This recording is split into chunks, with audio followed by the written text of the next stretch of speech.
So we've got the other side somewhere, wherever you are. We've got you as well, so that's cool. Anyway, I think we should go over to Santos now. Santos, it's all yours.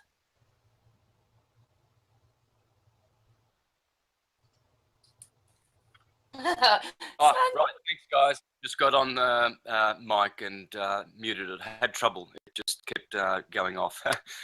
Alrighty, okay. So yeah, sound good? You sound good. Great. All right, well this is part 2 of how to understand everything simply and correctly. And that doesn't necessarily imply that we can understand everything at once. It's how to have the formula, how to understand how to acquire the knowledge of everything. And there is only one way, and that is the natural system. Nature, of course, is extremely intelligent. The intelligence of nature is unlimited, and nature displays that at every turn. And so we are, just excuse me, I've just got to shut the door.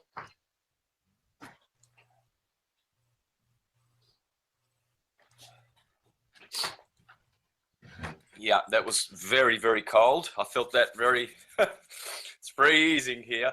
I've taken my scarf off because otherwise I look too cumbersome, but it is cold. Now, so how to understand everything is at our grasp. We probably have been indoctrinated to reduce our potential and probably our ability to understand more than we do. And so the great teachers of the great sciences of nature, they protected their wisdom and their books from antiquity in such a way that they were very protective, and they became what's called mystery schools, where they would protect that knowledge. And Christianity is one of those schools. Islam is another one. They're all schools. They're called religions these days because they've been corporatized, but they are religious science, yes, but as for religion, that's another matter altogether. That's a political construct. Okay, when people say they belong to a religion, that means that they are Mormons, right? But their denomination is Christian, therefore the religious science that they practice is Christianity. And it differs, it does not differ from Buddhism and Shintoism and Hinduism, just in names. This is what confounds the churchgoers, and they will never understand this, nor will they discover it, that we all have a common theme. We all have a common place where we got our science from. We all have the same nature. God is one, and they all say that, you see. The Hindus call him Krishna, the cowherd. The Westerners call it Christ, the shepherd. Aries, Taurus, the two signs that control the body. Therefore, the legs move because Aries says, move, the Lamb of God. And the holy cow with the cerebellum says to move, and the principle of the Taurus now puts the body in action. So it's always going to be Christ and Krishna, the shepherd and the cowherd. Okay, so those animals are symbolic, and they depict certain archetypal energies of the Taurus field. And so what we learnt last week is we based everything on this, as I've done with all my presentations. Everything is this sine wave. The ecliptic, the equator dividing the wave. The wave amplitude is the Tropic of Cancer and the Tropic of Capricorn. The wavelength is that long. So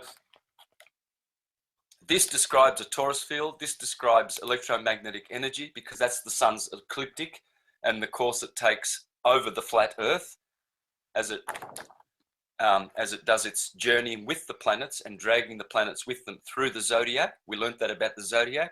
last week, and that it is the firmament. So this is the firmament in the back, the stars and the planets, and God placed the firmament in the heavens on the fourth day of creation. Well, see, this is the sine wave. All sine waves do this. There's no difference. As above, so below. All atoms are doing this. The electron is this, the ecliptic. The neutron is this, the equator.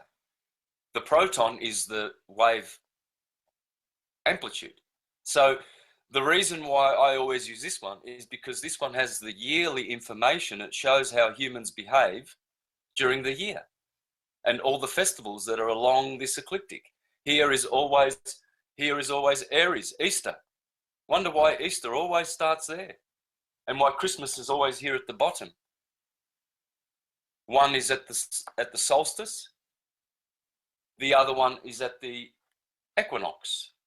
That's the equinox, and these are the two solstices. And every wave does this. There's no difference. All waves start at Aries and end at Pisces. All of them. Because along those signs, all those signs, they all are elements. Earth, fire, air, and water, which describes how the torus field in its 12 parts produces those elements. And that's how nature is created. 4 elements: solid, liquid, gas, and plasma. Earth, water, air, and fire. So it's not hocus pocus science. It concurs with mainstream science. And it is a science because it talks about the elements that we know. So that's what we're going to do, continue with part 2. And we're going to put as much information on that sine wave as possible. All the nursery rhymes, all the fairy tales, all the gospels, all the sciences, everything is going to be syncretized on that today. So before I proceed with this, I want to correct 2 things from part 1, where I established this this way of syncretizing everything along the sine wave. And we finished the hangout last week with the 9/11 scenario. We looked at it astrologically to see how beautifully astrology perfectly describes all the events of the day. You can see them unfolding as the planets go around. So I'm going to share my screen. And we're going to go back to that because I have to fix something that I did wrong. Okay, so what I did wrong was this. I put in the time here in New York at 8:46 in the morning. Okay, 8:46 in the morning was when the first plane hit. And then I was supposed to put 9:03 over here for the same day, but I didn't. What I did was I put in 2 days earlier, I put 9/9/2001. So I put the 9th of September rather than the 11th of September. Oh. Being Australian, we have the date first, whereas in America they put the month first, 9/11, so September 11. We say the 11th of September. So that was the confusion. And the only difference was that the moon was so far advanced in houses, but it was way earlier in sign. You can see that the moon is just coming out of Taurus, going into Gemini, whereas it should have been like this. Okay, so that's the only difference. So you'll have to watch, if you're watching this now, you won't understand what I'm talking about. You'll have to go and watch part 1, which I recommend anyway, because you will only understand 10% of today's presentation if you don't watch part 1. And so what I said was that the moon was well advanced into the house of death, which is the 8th house, but that's not true. That's the only thing that was incorrect in my reading. So I'm going to just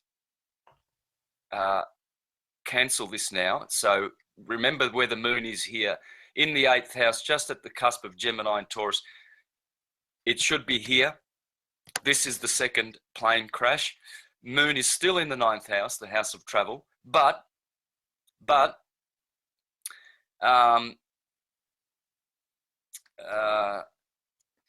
yes, that's the point. The grand trine is still there. So with this scenario, the grand trine is not, it's opened up here. So this beautiful equilateral triangle, I said was not there on the day, which is wrong. It was, because this is the incorrect one from 2 days prior. Okay, so I'll get rid of that, and we'll just concentrate now on tidying up what I was talking about. This is the first plane crash, and you can see what I was pointing out was that Saturn and the Moon and North Node and Jupiter are all in the house of travel at that moment. 15 minutes later, you see Saturn has advanced 15 minutes when the second plane crashes. Only Saturn has entered the house of death from the house of travel, and not the moon, where the moon was over here between Gemini and Taurus 2 days earlier. Now, of course, because all the planets are going anti-clockwise yearly, but daily, this wheel is turning around once in 24 hours, okay? So that's why Saturn is now, went from here in 15 minutes, advanced 15 minutes along the ecliptic. And this was the very, very telling point, because Saturn is in Gemini, which is the twin towers. Saturn is Satan, and all of this sky is totally set up and lending itself to a calamitous event. And they know this because the sun, when the sun is on the top of a T-square like that, see, this triangle is unhealthy. Red is unhealthy. Those are 90-degree squares. Now, 2 squares, one from Pluto and one from Saturn, that guarantees you that the sun will be afflicted that day, okay? The Savior, the risen Savior. And but whereas the grand trine here by Mercury, the messenger, with Saturn and Uranus, that's different. That's very harmonious, and that would bring positive results from a very devastating chart here. Very, very powerful chart. Mars, the instigator with the moon. Now, this is the second plane crash. This is the first. So we still have Mars. You can see that Mars and the moon were very instrumental on that day, because Mars is the action principle and the moon is as well. So Mars has created an opposition to the house of travel. So he is the adversary. He is the lesser malefic, and he's in a very cadent house. Cadent houses are weak. And you'll see Mercury, also the sun. There's a lot of cadence happening here. Cadent houses are the weak houses. The 9th house is also cadent, the 12th house. And so Mars is also a big player, okay? All right, so let's fix that up. Just so a lot of people wrote to me and noticed that I was speaking and concentrating on something else when I was punching in the date. And so I missed that. And but the only thing that was wrong was the moon. The moon was over here. And I said that both Saturn, which is in the 8th house, and the moon had both advanced into the 8th house, but that's totally impossible. The moon could never outrun Saturn going this way daily. In fact, she's going that way. So it's, you know, I was just confused with that, and I thought I'd clear that up. So let's get off there now and continue on. How was that then? You happy with that? Thank you, Santos. Yeah, I don't know whether you picked that up there, Karen, but I find that when I do my presentations, I often do that, and it's very disappointing when I play them back. I make so many mistakes, just through not going slow and thinking about the words, you know, and I'll say totally the wrong word and it's awful.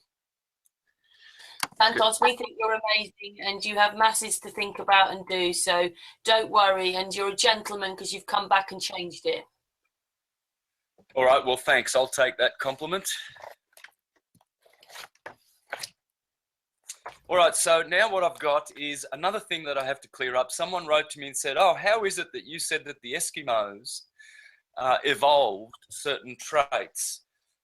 Because I was explaining how astrology works and how the Taurus field works. And I said that the Negroes are not the children of Israel, correcting someone who said that in a podcast. And I overheard that and I thought that's totally ridiculous. That I've heard other groups of black people suggesting that to and good historians, and they've got good reason to say that. Very good historians, like Ivan van Sertima, he's brought out things like that. But there are groups who are taking it too far.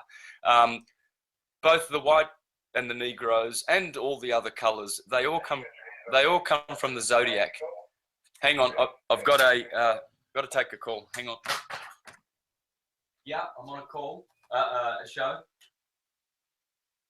Yeah, no, trying to get someone else there. Oh, sorry. Oops. I'll turn my... Don't worry, I'll just turn my volume down.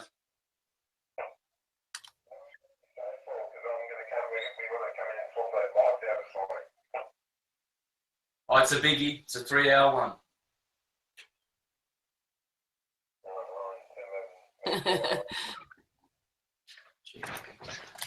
Okay, because we do long ones. I just want it to be give ample room. So these researchers are doing good work, but they're still clouding the waters and confusing things. The children of Israel are humanity. Israel is the zodiac. It always has been. It always will be. It's the Mazzaroth. It's God's word. It's the ecliptic. It's the seasons. It's the year. It's the sun and the moon and all of their dance. And so the darker skinned people, or the Negroes, because apparently there's a big difference between the two, and there is, well, of course there is, but this particular researcher was highlighting the difference. They all come from the zodiac, okay? The darker peoples will be darkened by the power of Saturn. Saturn creates blackness. Yeah, Venus creates the Moorish people. That's how they say it. They say that we are Moorish by the power of Venus. That's why Islam is Isis, the lamb, Venus, Israel, same religion.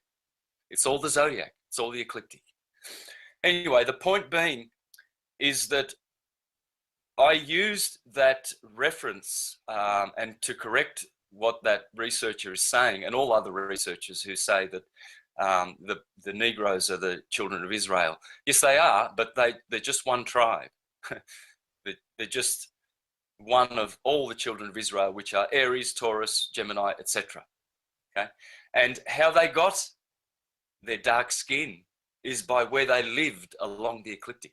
Okay, now just to show, because I was attacked. One person said, "Oh, you say some very tedious things that you."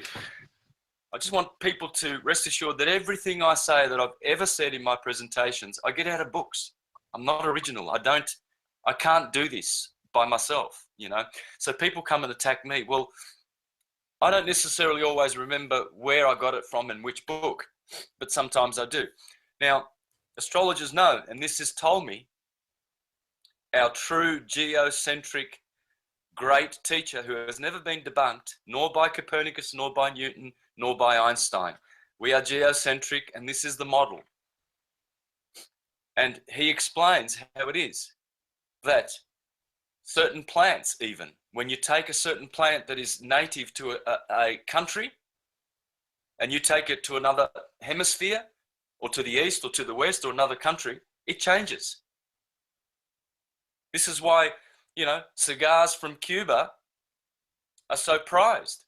Well, what about the Dominican Republic? They have good cigars as well. What about the United States? They have good cigars, but because it's a certain thing, a certain quality in that soil that is all produced by the energies of the sun, magnifying all of the frequencies that are in the vault of the heaven, the firmament. And the sun is a transformer and a relayer of those energies. And all the planets are specializers of the white light of the sun. So the moon is the specialist in red and blood. And so Venus is the specialist of green and the sun. Okay, so, but they are, their influence is different in different parts of the world. That's why you could travel to another city in your own country and the atmosphere is totally different kind of air pressure, different kind of, well, smells, and just the whole energy is totally different. I remember my grandfather, he would visit from about 30 kilometers away when we were young. And he would say in his Calabrian Italian, "Oh, the air is different here." And I'm saying, "From where, Grandpa?" He'd say, "From where I come from, just like 30 k's away." And I thought, well, these old people are weird, but all my uncles would do that too. And you would remember these things, that the air is different, the atmosphere just 30 kilometers away. Yes, this is how nature works. And so I just want to read from Ptolemy to show how the astrologers understood the world and how things are different in different nations due to astrology. Thus, a variety in seed has the chief influence in supplying the peculiar quality of each species. For, under the same disposition of the ambient and of the horizon, each various kind of seed prevails in determining the distinct formation of its own proper species. Thus man is born, or a horse is foaled, and by the same law are brought forth all the other various creatures and productions of the earth.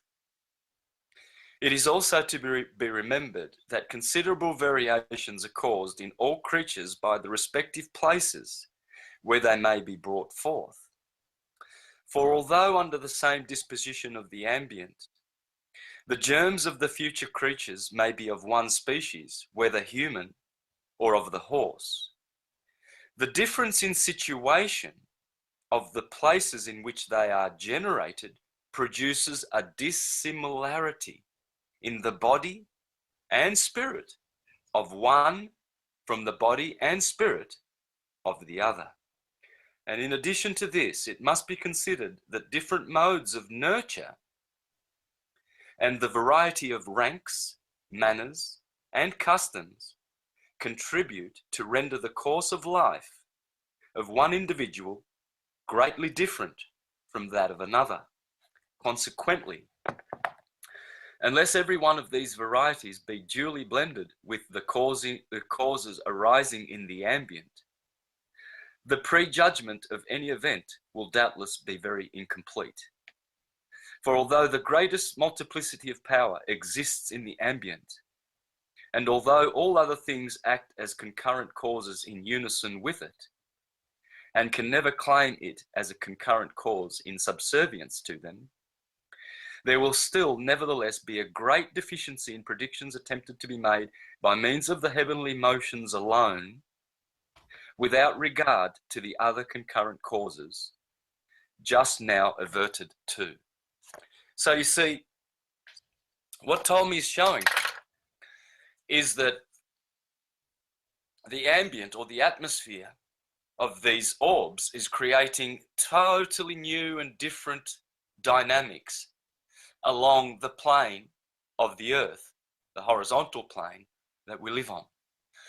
And so that explains how it is that evolution happens. You see, certain races are adapting to the energies that are there. So the Eskimos are adapting with their diet and their manner and their morals and their behavior and customs and rituals, etc. Their fairy tales. Their fairy tales will vary and differ from everyone else's, but all of their fairy tales, all of their gospels, and everything comes from the ecliptic, just the same. It's just that where they are in latitude determines how they construct and how they modify their legends and gospels. So, so there you go. So what I will do now is continue with the ecliptic and show how the ecliptic is how you can know everything, and quite simply and correctly. So we have the ecliptic, the great teacher, and that is... Yes? I said, thank you, Santos. Thank you. Yep. All right, so we have the ecliptic. We just saw that. That's the great teacher, the sine wave. We have a key. Now, this is from masonry, isn't it? The Royal Arch. This is the Royal Arch. This is all arcs. Arc, bark. See, once you do that, and you put the tropics in of every sine wave,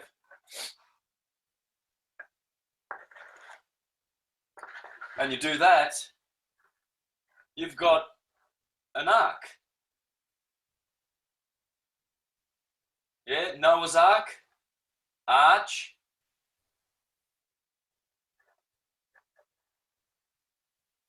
bark, the bark of Noah, barca in Italian, ark. Okay, well that ark is here.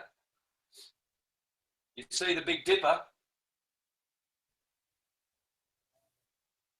The Big Dipper, Ursa Major, and Ursa Minor,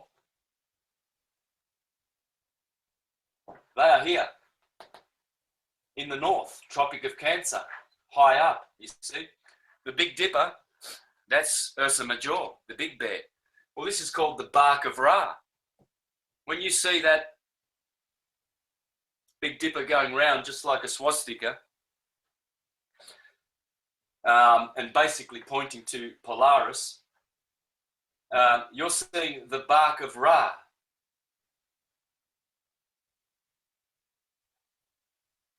Yeah? The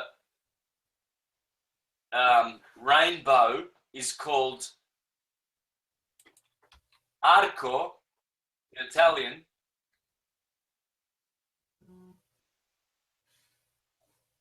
Baleno, arco, arch in Spanish and Portuguese, arco iris. Iris is Osiris. Baal is the sun. Baal, the electrical sun, is Baal. Bel. Belios. The Greeks call him Helios, the healer. You see, that's his arch, that's his bark, and that's the royal ark, the bark of Noah. You see, because Noah, in his bark, he puts animals in twos, doesn't he? Yes, Gemini, two twins, Ursa Major, Ursa Minor, and Argos. Argos is there's three deacons in Cancer. You've got Argos, the bark. That's Noah's Ark. Ark. And then you've got, that's the first decan of Cancer, and then the second two decans are Ursa Major and Ursa Minor. Well, here you've got the two twins, the two bears, and in Orion, you've got Canis Major and Canis Minor.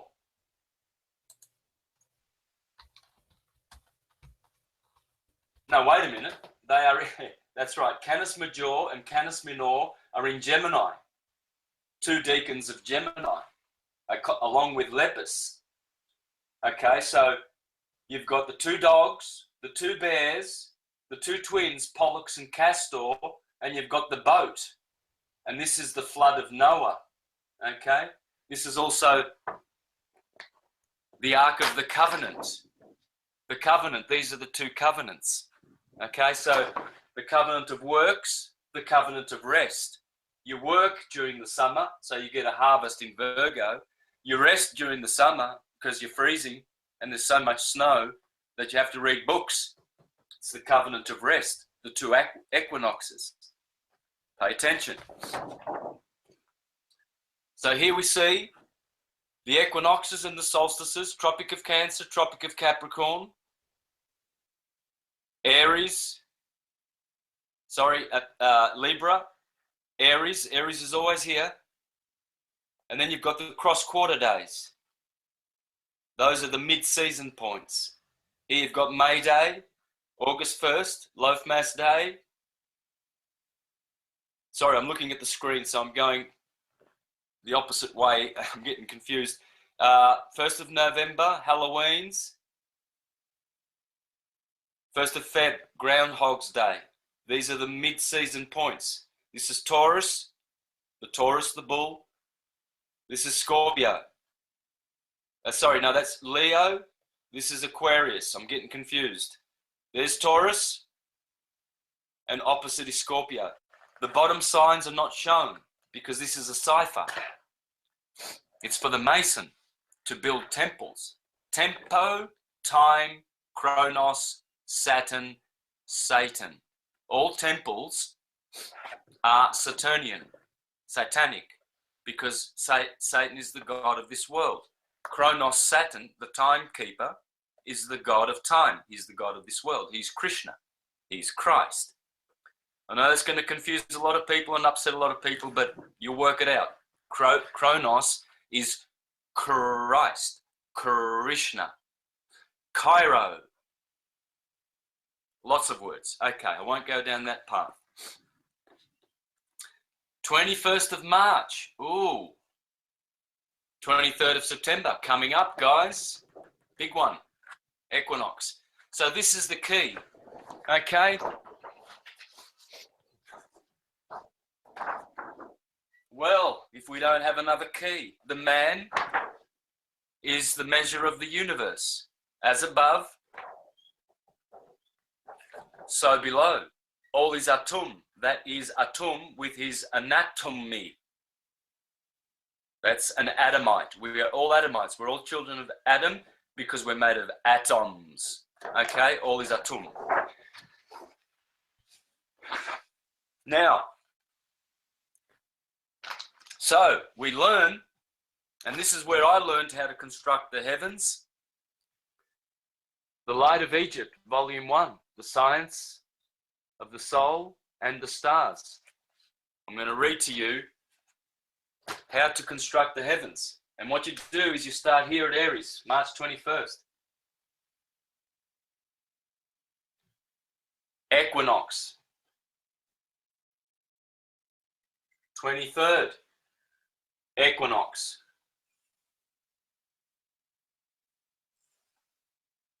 The meridian.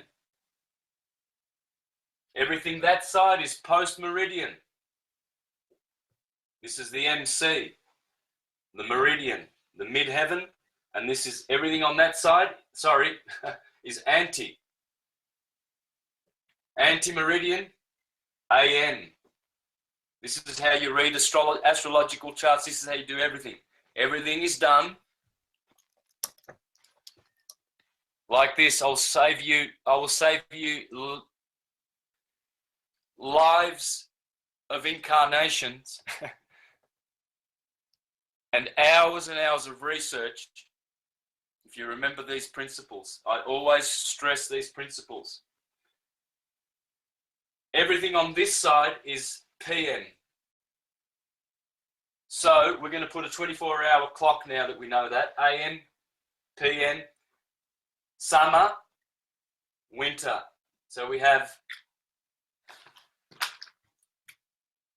let's get rid of the bark.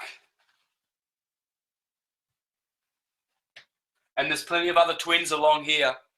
Plenty of other twins that Noah puts into his Argos, the bark of Ra. Because you see, when you look at Egyptian theology, you'll see a god called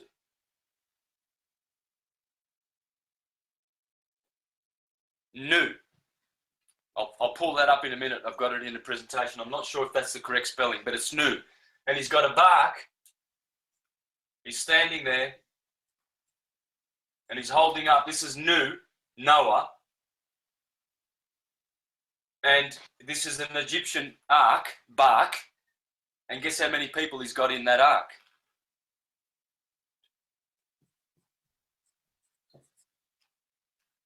It's always 8 because it's the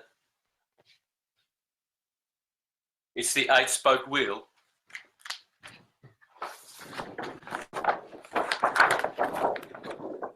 That's Noah and his ark.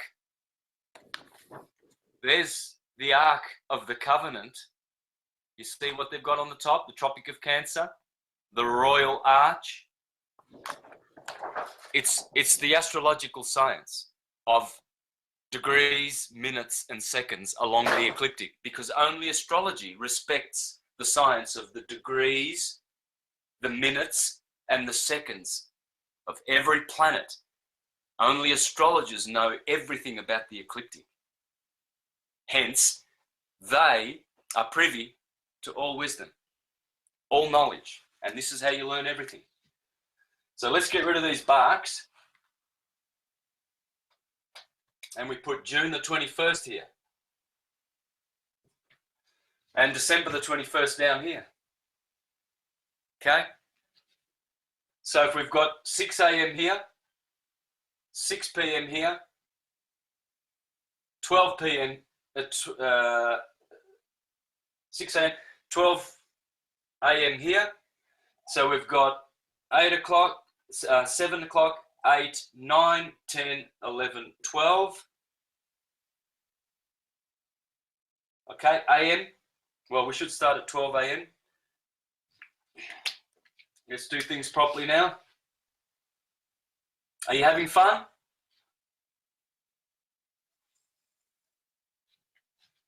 Yep. Yes, Santos. I know you're having fun. You're a Geminian, and Geminis love to have fun. Yeah. Alrighty, so 1, 2, 3, 4, 5, 6, 7, 8, 9, 10, 11. Anti-meridian. Only astrology teaches you about this, folks. Only astrology has all the answers. This is why the Jesuits, when they created the globe, they turned all astrologers into deceivers and frauds, because they went heliocentric, and now they're talking about moon rocks with their bacon breath. Astrologers are vegetarian, number 1. Ooh, no bacon. Ooh. You cannot be an astrologer and a carcass cruncher at the same time. Astrologers are holy people. This is the holy science. And astrologers are geocentric. The earth is stationary and immovable according to scripture. 1, 2, 3, 4, 5, 6 p.m., 7, 8, 9, 10, 11, 12. We have the year, spring, summer, autumn, winter. We have the day, the 24-hour Glocke. Glocke in German is bell. Bellios. We get clock from that. Glockenspiel. Yeah? This is the clock, the 24-hour clock, the 24 elders around the throne of God in Revelation. And you're going to see a lot more of this clock in the fairy tales, which we are going to be discussing today. Fairy tales, nursery rhymes, they all come from this. Gospels, all of them. This is Jesus on the circuit of Galilee with his 12 disciples, apostles. These are 12 posts. That's why they are the apostles. Silent T is very telling. Apostles. Very clever English. So this is what Thomas H. Burgoyne has to say about this beautiful heaven. And he says, just describing how you put the 21st of September, the sun appears to enter the first degree of Libra, which completes the solar passage through the 6 northern signs. And there are, and the light, and the arc of light is over. See, the arc of light is over. Our chief, the following 6 signs, Libra, Scorpio, Sagittarius, Aquarius, and Pisces,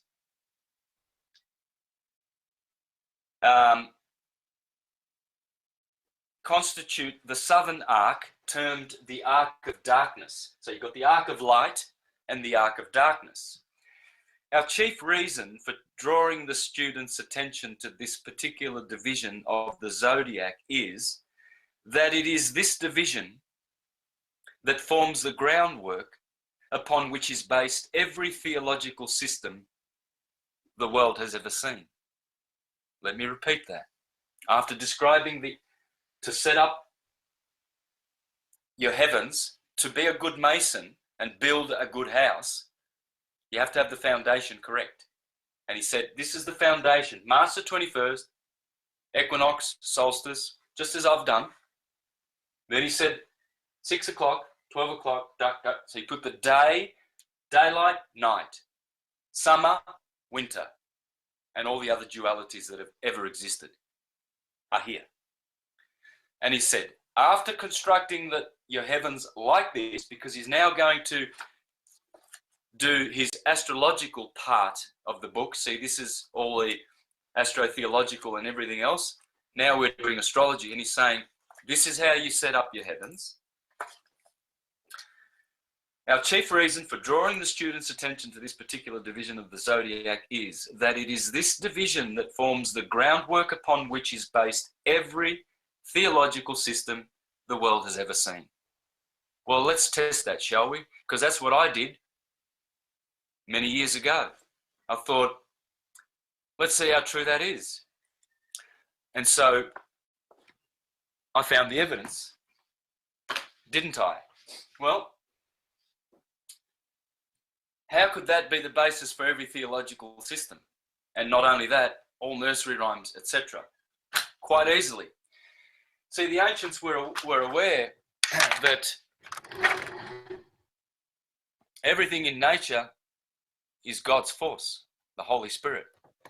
And God expresses that Spirit and asks us and teaches us and admonishes us to understand his ways and to follow the footsteps of his Son.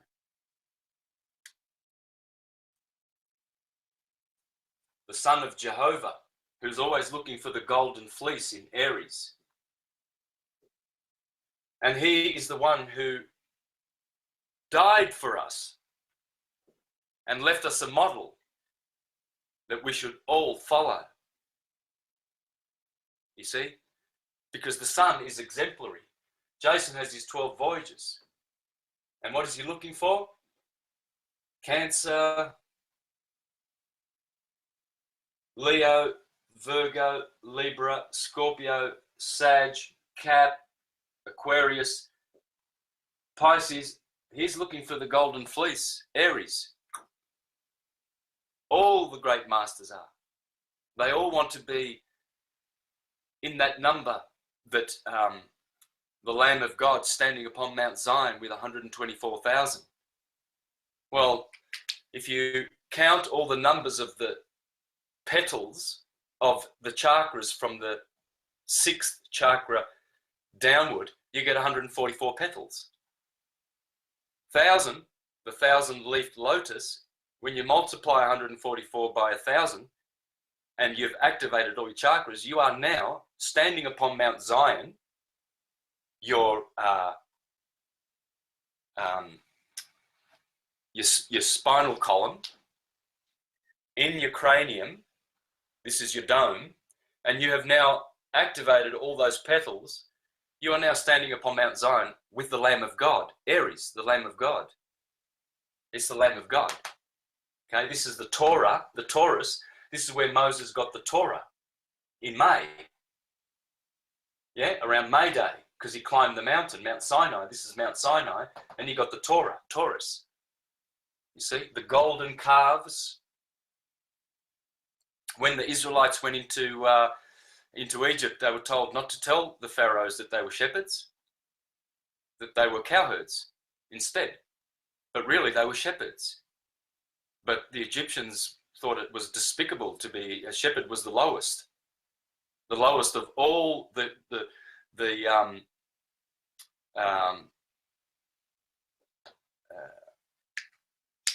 of all the ways of living. The shepherd was the lowest considered, according to the Bible. Okay, so the point is, the Bible is not literal, it's literary, and it's talking about the differentiation between these two leading signs. Okay, so let's get down to the nuts and bolts then, shall we? So here we have the solstice here, down the bottom. Can you see this down the bottom?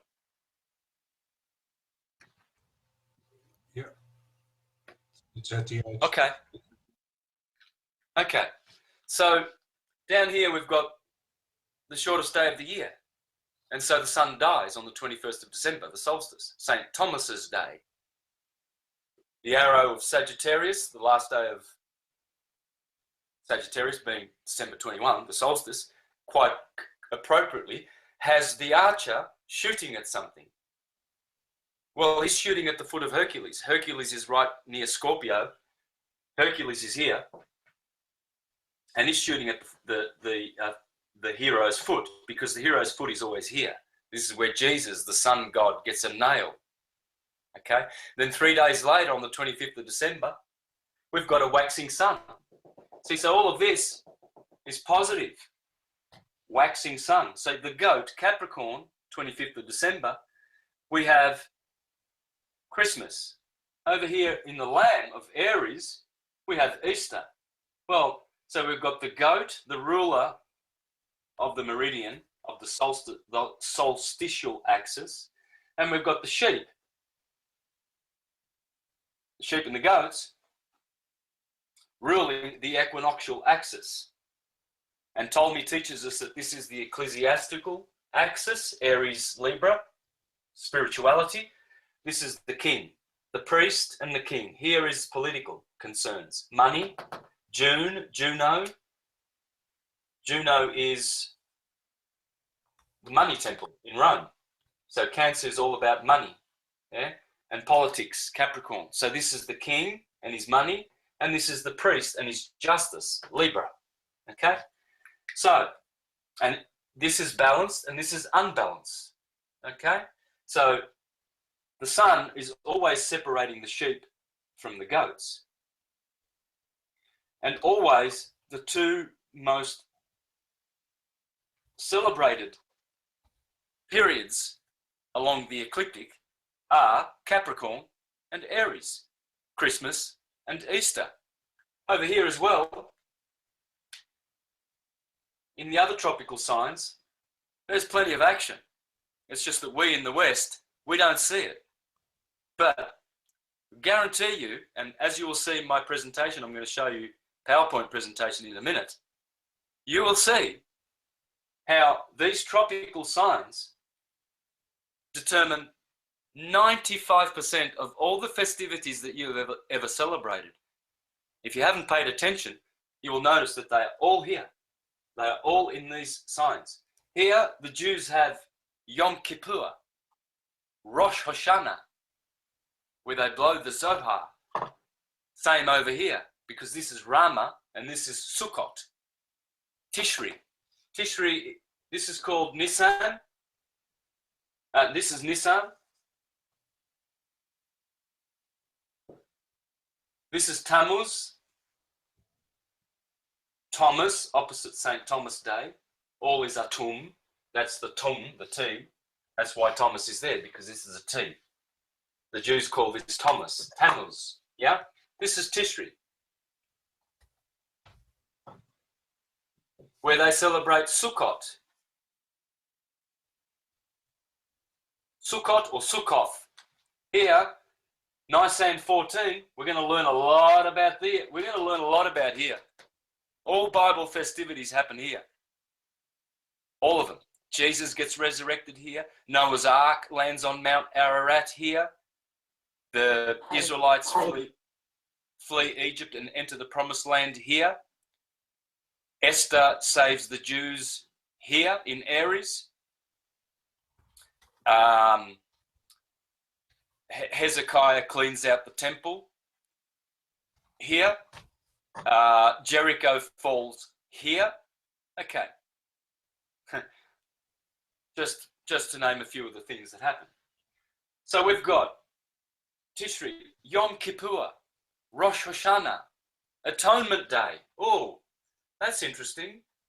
At one mind day, and it happens to be September the 23rd. How many times have you seen people in Hollywood kicking around with the number 23 on their shirts? Look into the number 23. Have a look at some of the videos getting around about the number 23. Because it's the 23rd of September. It's called this.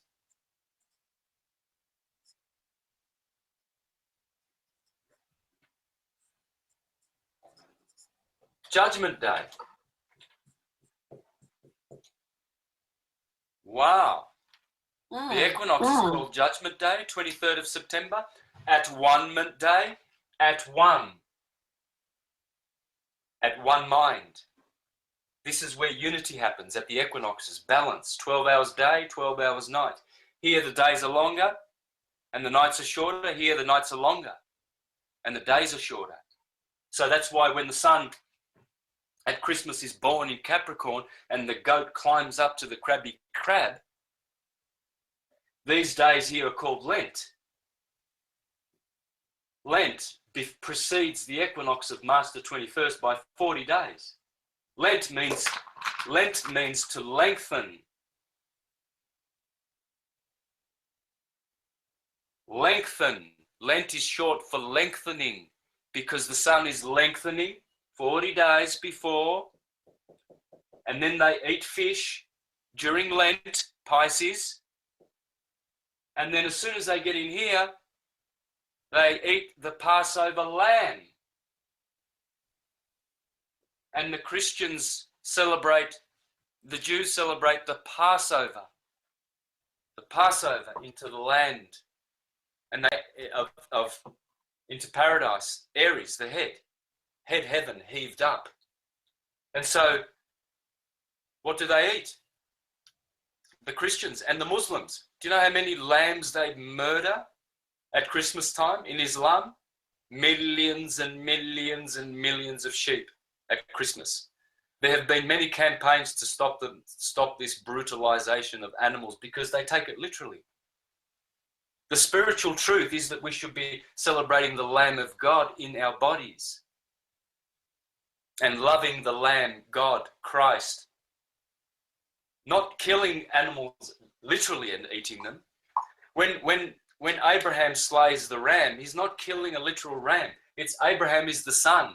He's going through Aries. When Hercules kills the lion and Samson kills the lion, they're not killing a beast with their own hands. It's pointless. It's telling you the sun is slaying Leo when it goes through from July 23rd to August 23rd. The lion, Hercules is killing the lion. Here he's cleaning the stables. In Capricorn, the stable. See, so there is a preponderance here. The Jews have a fast to Tammuz. Remember in the Bible it says that they fasted to Tammuz. Well, that's in Cancer, because even the Islamists have Ramadan over here, where the sun is waning, and this is a big fasting month. Big celebrations, fasting, sadness, happy Christmas, happy Easter. Why? Because the goat is climbing up. Everybody's happy about the sun lengthening and then entering Aries, and Jesus is resurrected on Nisan 14, because as astrologers say, the sun exalts in Aries, so of course it gets resurrected in Aries, because now the days are longer and it's a celebration. We're going to celebrate with lights and candles and hot cross buns and rabbits and Easter eggs. Because why? Because this is the start of all the flowers, the blossom. See, sun dies here where Saturn sets. Sun sets, Saturn exalts in Libra, sun exalts in Aries. Of course, Horus and Set are having a continual war. Saturn is the exalter of Libra, and the sun is the exalter in Aries, because the sun exalts. Harvest, Virgo. Saturn exalts. Hunting, killing. See?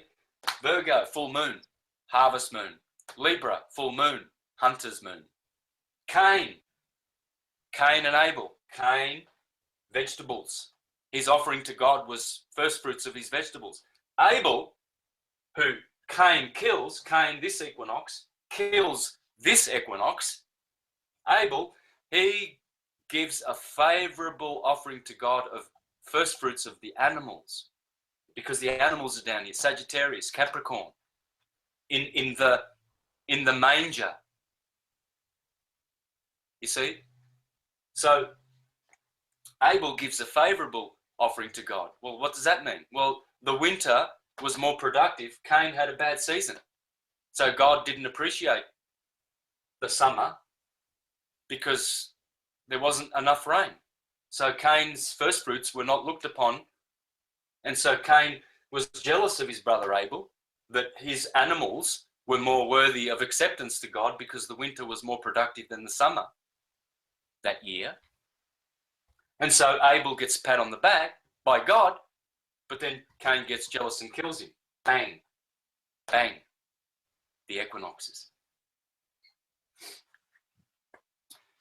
And so here we have nursery rhymes as well. Jack be nimble, Jack be quick. Jack is Jacob, Israel, the sun. Jack jump over the candlesticks. See the sun, he is nimble, he is quick. And he jumps over those candlesticks. Yeah?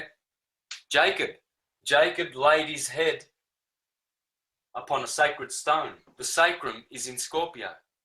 And he climbed up the ladder and he went to heaven heaved up, and he saw God face to face.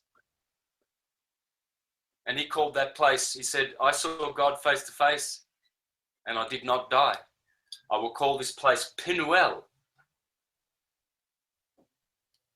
the pineal gland. And so he climbed up that ladder, up from Scorpio, where the sacrum is. The sacrum is at the bottom of your, just above the coccyx. And so we have to go climb up Jacob's ladder to the place of Pinuel, where God is. And so what you have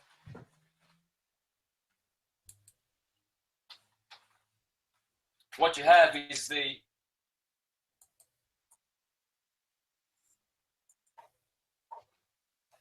equinox, solstices,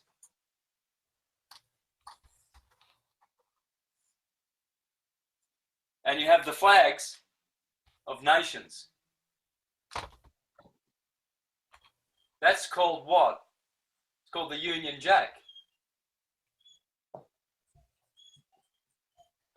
Jack is Jacob. Bacchus, the god of wine, Jacob. Jacob is Israel. So this is Capricorn, this is Cancer, and this is Aries and Libra. So on the horizon, if you're watching the sun, you watch the sunset, you'll see it in summer, sunrise or sunset, doesn't matter, but it's the other way around. Sunset is the other way around to sunrise, okay? So let's put Capricorn here, Cancer here, and here is Aries and Libra in the middle. So this is Passover.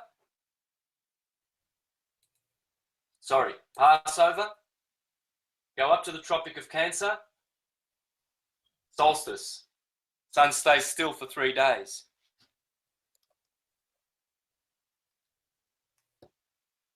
Sorry, you couldn't see that before, could you? I think it was all right, Santos. Okay. So, this is what's happening every year if you are a sun watcher or a heliognostic, as we are.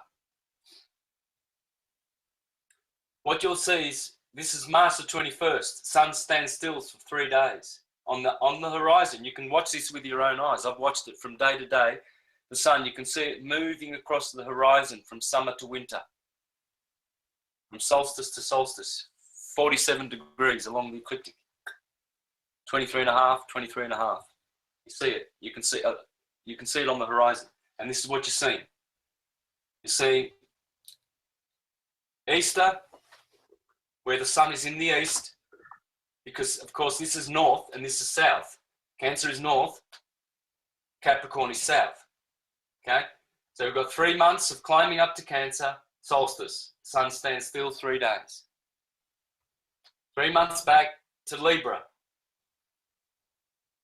And that's where the Jews celebrate Judgment Day, Atonement Day, at one minute. And Rosh Hashanah. Rosh means the head. Ra. It means the head of the year. Hoshana, Anna is annual. It's the Jewish Hebrew word for the year. Anno. Anna. Rosh Hoshana. The start of the year. Why do they have the start of the year here? Because that's the start of their secular year. This is the start of their sacred year. Nisan. Nisan and Tishri. And the Jews went out of Egypt from Ramah to Sukkoth. That's from Nisan to Tishri. It's all on here. As Thomas H. Burgoyne said, this is the basis for all theological sciences and systems of history. So the Union Jack,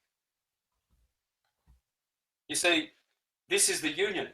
This is the Union Jack, this line here. And you'll see this exactly the same at the Vatican. This is where the pyramid is at the Vatican, St. Peter's Square. Peter is who? Petra. Jupiter, Zeus, Jesus.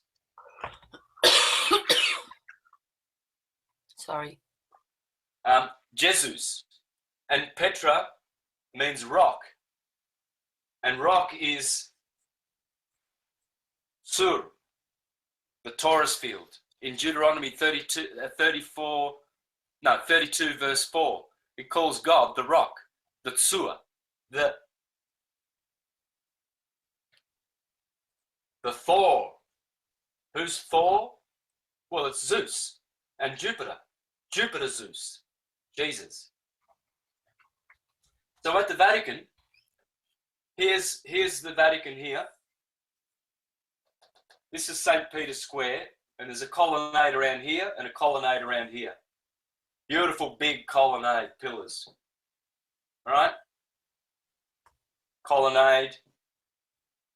And this road here, I walked down this road. I walked down here into St. Peter's Square, and I met some friends in Rome right here at this obelisk in 2013 when I went to do syncretism in Italy. Okay? Now, I walked down this road. There's a whole bunch of very powerful buildings on this road. Do you know what this road is called? The Union Jack. This is the equinox. They call this road La Via della Riconciliazione. The road, Via della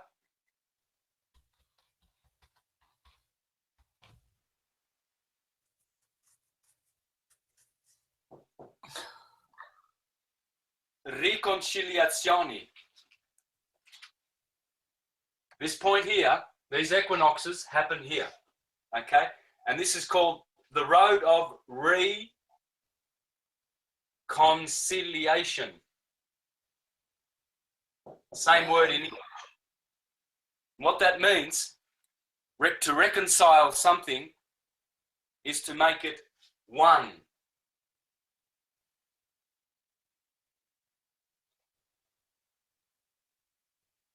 So when you walk down this very famous road in Rome, Via della Riconciliazione, you're walking down the equinoctial, the energy of balance in Italy. So they have channeled this equinoctial, and when the sun is in Aries, see this is Capricorn south, this is Cancer north, and this is east. So when the sun goes up to Cancer, that's beautiful, okay? And that point, see, Capricorn climbs up, Aries climbs up, Cancer, he's going all the way down, and Libra is the judgment point, the balancing point, Via della Riconciliazione, reconcilement, at one-ment. And so, at the solstice, when the sun, in the morning, when the sun rises, it casts a shadow from the obelisk here. There's a statue right on the top of this colonnade here. There's a statue here on this colonnade. There's one here, one here, one here, and there's an obelisk in the middle, okay? So, in the midsummer, on the 21st of June, at the solstice, when the sun rises, a shadow is cast here.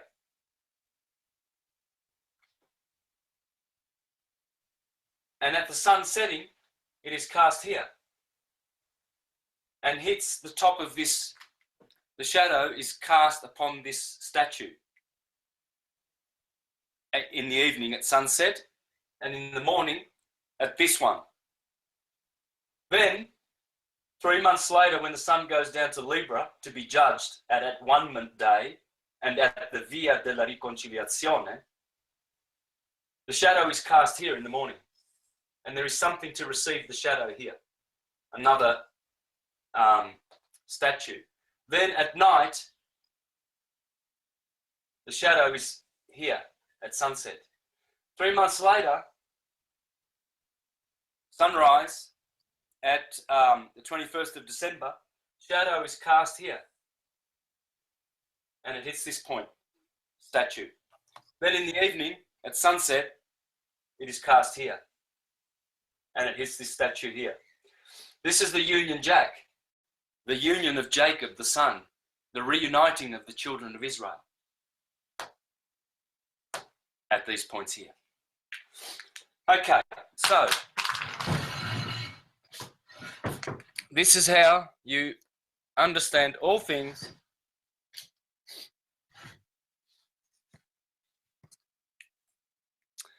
Now, let me just share my screen. Are you with me, guys? I need someone feeding back to me so I know you're still there and I haven't jumped off.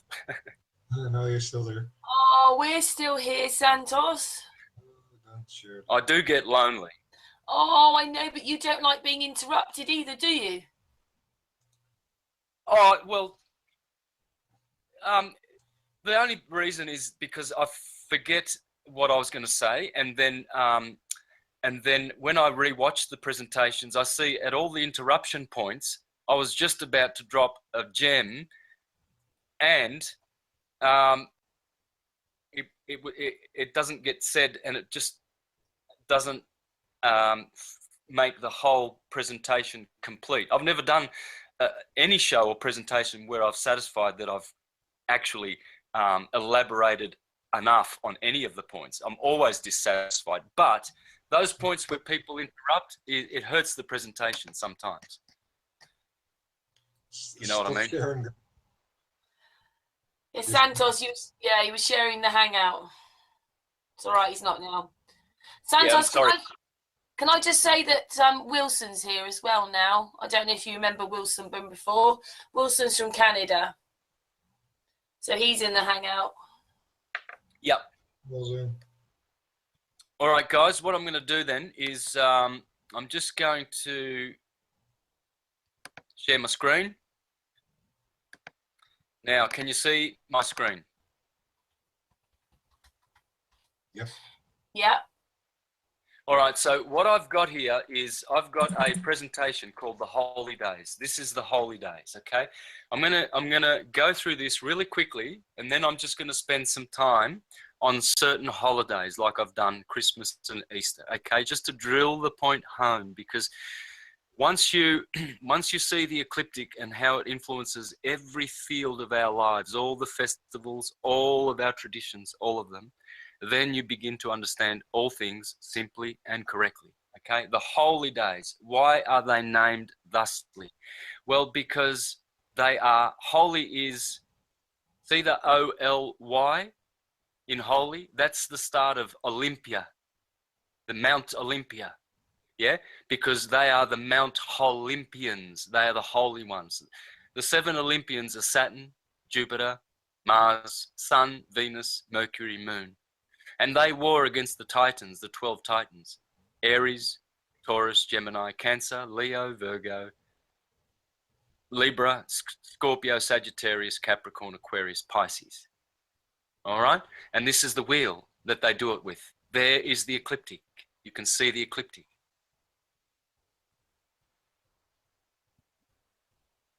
Yeah. Let me just make this bigger, because if I expand it, it will stop screen sharing. But if I do this, it'll work. Here is the ecliptic on the flat Earth. Okay, here we have the different projection. No matter, we know the Earth is stationary and horizontal. Period. We're working with a sine wave here. You see the balance point in the middle? That's Libra balancing everything. Okay, there it is, and there is the wheel.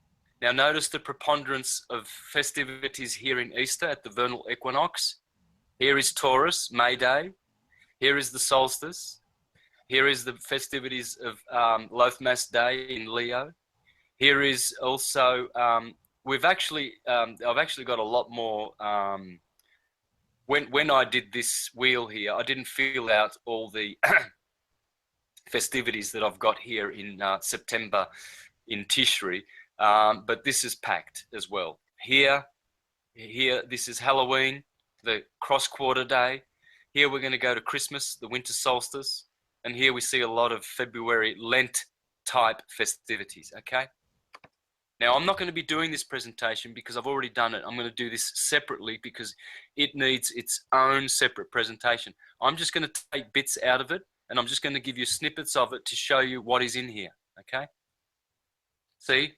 Everybody starts for the vernal equinox. Everything starts here. The sine wave begins. The Taurus energy begins. A new year is begun. The year is shortened from the Proto-Germanic word Yaram, J-A-R-A-M, turned into Y-E-A-R-A-M, and then the A-M was chopped off and we're left with the word year. But the year is Yaram, Jehovah the Ram, which is exactly what he's called in the 21st Psalm. The Lord is my shepherd. There he is called Jehovah Ra, and that means Jehovah the shepherd, the ram, the Yah ram. Everything begins here. Hot cross buns, that denotes the crossing of the sun. All of these festivals, I'm going to go slowly. You can pause.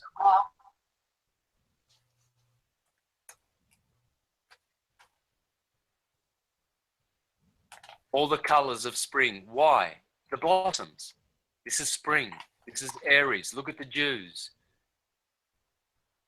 Look what they do in Japan. Sakura. That's another way of saying cerealia. And they celebrate drinking and eating biscuits under the cherry blossom trees in Japan. Okay? This is all here. I'm going to leave this. I'm going to just go slowly through these so the people watching can pause and they will get the sense of the festivity along the ecliptic. See, Ramadan, Tammuz. This is where all the fasting part of the year happens because the sun now is waning. Okay, the intelligent ones with eyes to see, they will read these and they will work it out. All festivities are on the ecliptic. All their meanings come from the ecliptic. What you are getting here is a priceless gem. This will teach you the ecliptic and all its festivities. You will learn secrets in this presentation. You will never, ever, ever get anywhere else. Anywhere. Anywhere. They can't afford it. Exactly, brother. Tell me your thoughts there, Ceres. Talk, brother.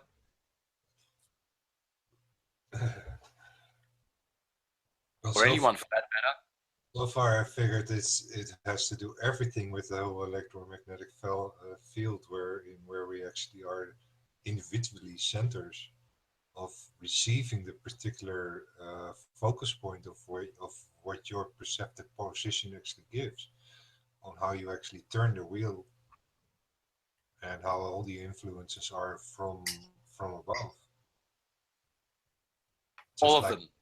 Yeah, just like our body is, the emotional energy is just pure energy, and that's all where it's going through.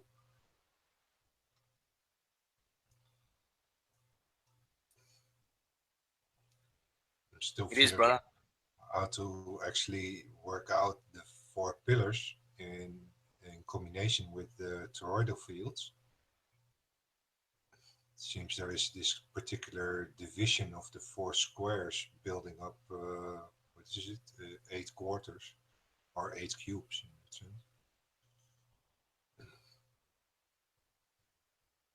All right. I've just come to the end of that. All right. Now, what I'll do is I'll go back to the start, and we just want to discuss one thing from this presentation. And this coincidence will astound you. Now, what I'm going to do, so I don't interrupt the reading, I'm going to ask for a reader, please. Someone put their hand up for reading, a good reader. A good reader. Ceres, Aaron, Patricia. If it's not too fast. No, I'm going to stop on one presentation, one slide. This one is private to see.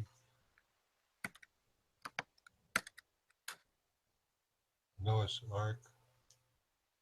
Safely. All right. All right. What we want. Can someone read this, please? I can read. Okay.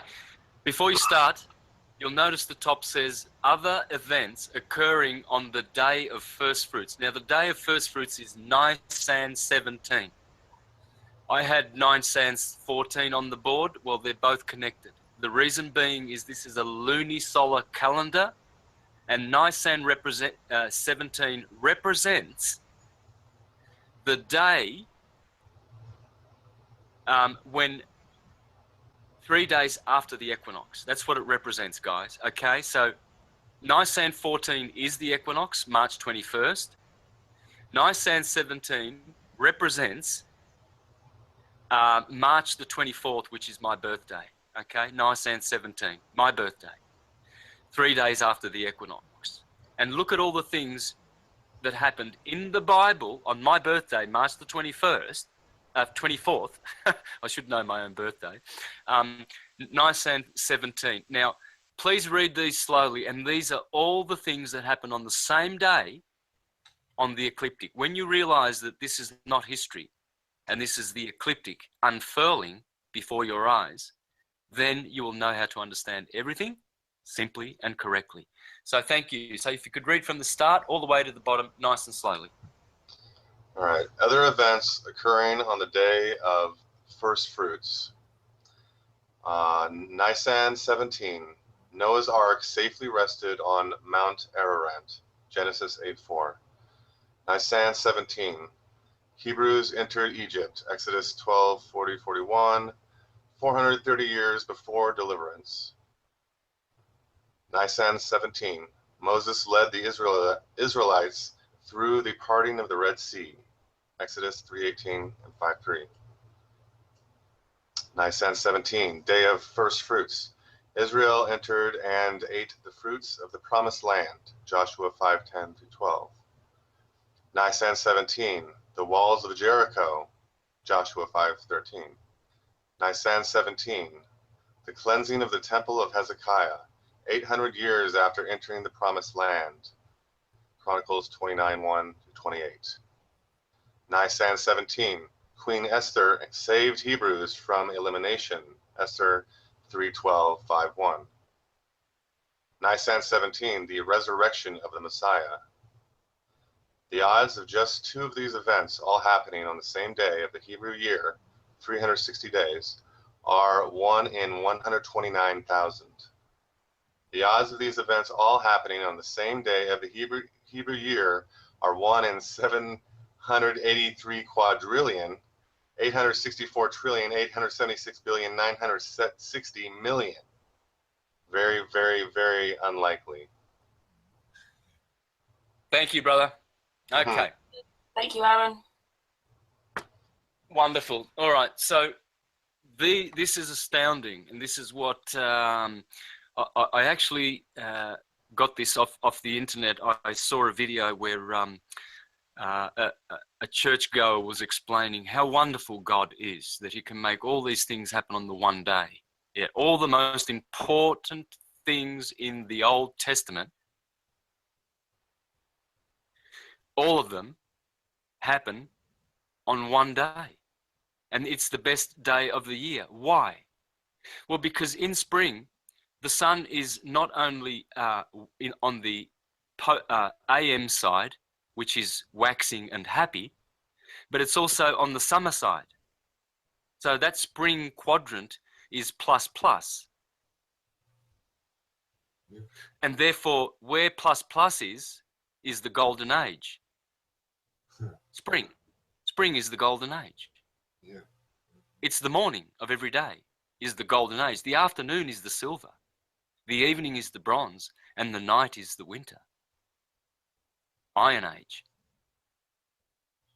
And so there's only positive in that quadrant on the left, on the top left. And therefore, as soon as the sun passes over, the children of Israel are in the promised land, because the promised land has more light than it has darkness. Okay? This is why they celebrate the Passover of the Lamb. And the Christians 40 days prior were celebrating Lent, the lengthening of the rays of the sun, hence changing his astrological influences by degree, by day, by minute, by second on that ark, Noah's Ark. And so here you've got Noah's Ark lands on Mount Ararat. Well, you'll see two Ra's in Ararat. Ra, because it's the Cerebram, the ram, right ascension of meridian Aries, where it begins. That's why Noah always lands his ark at the beginning, because that's where he starts his arc of directions.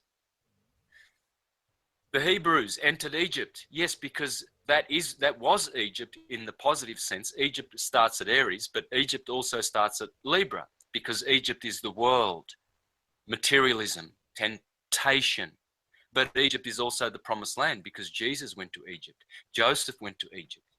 Abraham went to Egypt. Moses was come out of Egypt. You see? So this is all talking about the equinox, people. Moses led the Israelites through the parting of the Red Sea. Yes, the Red Sea is parted there in Aries. You go from Pisces into Aries. It's a parting. It's the partition. It's the Red Sea. The Red Sea is everything below the equator, the line of the earth, and the Blue Sea is above. Redshift is below. So when you come out of the Red Sea, you're coming out of everything below the equinoxes. You're coming up to the top parts, paradise of the equinox, of the ecliptic. Here we have the day of first fruits. Yes, of course, because the sun is first in his fruits in Aries. So of course they celebrate first fruits on that day. The walls of Jericho, they blow their horns. Well, the horn is the horn of Aries. And you blow the Zohar in Aries because it's a new year, Rosh Hashanah. And so Jericho, the old ecliptic, falls down. And a new Jericho is built, a new ecliptic. Hezekiah cleans the temple on Nisan 17. Well, that's the temple. The temple is the new year. Why do you have a spring clean?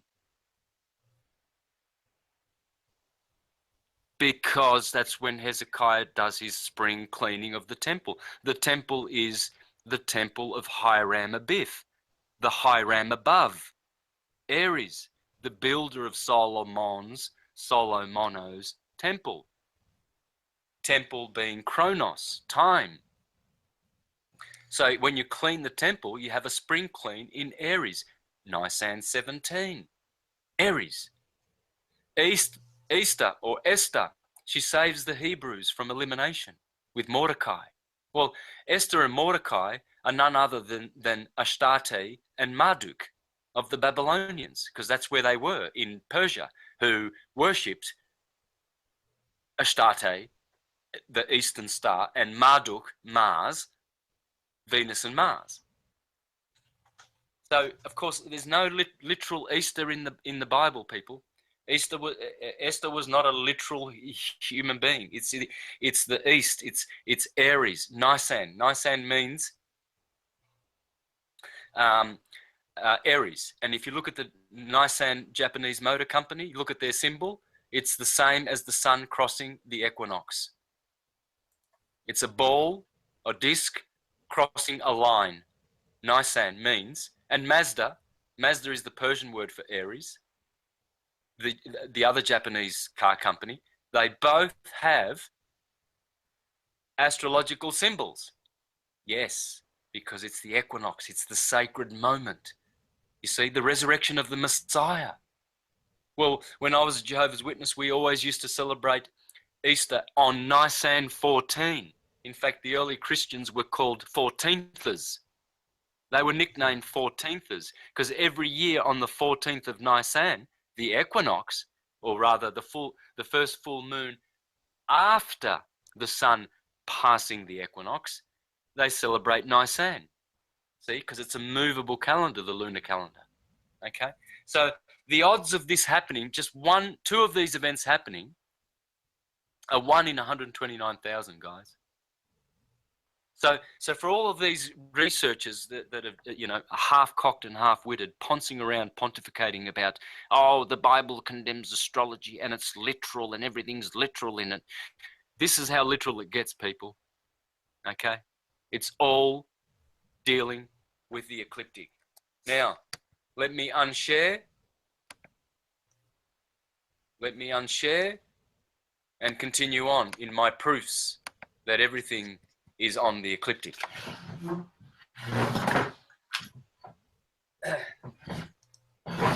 Nisan Motor Company.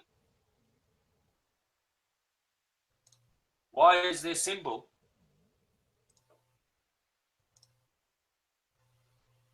and Mazda? Why is their symbol the sun crossing the equinox? Because everything is here.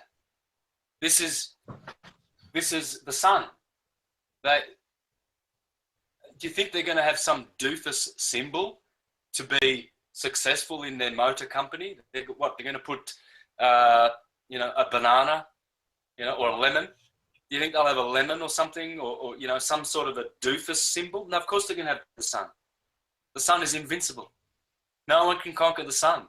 The moon comes in conjunction with the sun. Goodbye moon for 3 days. She's in the tomb.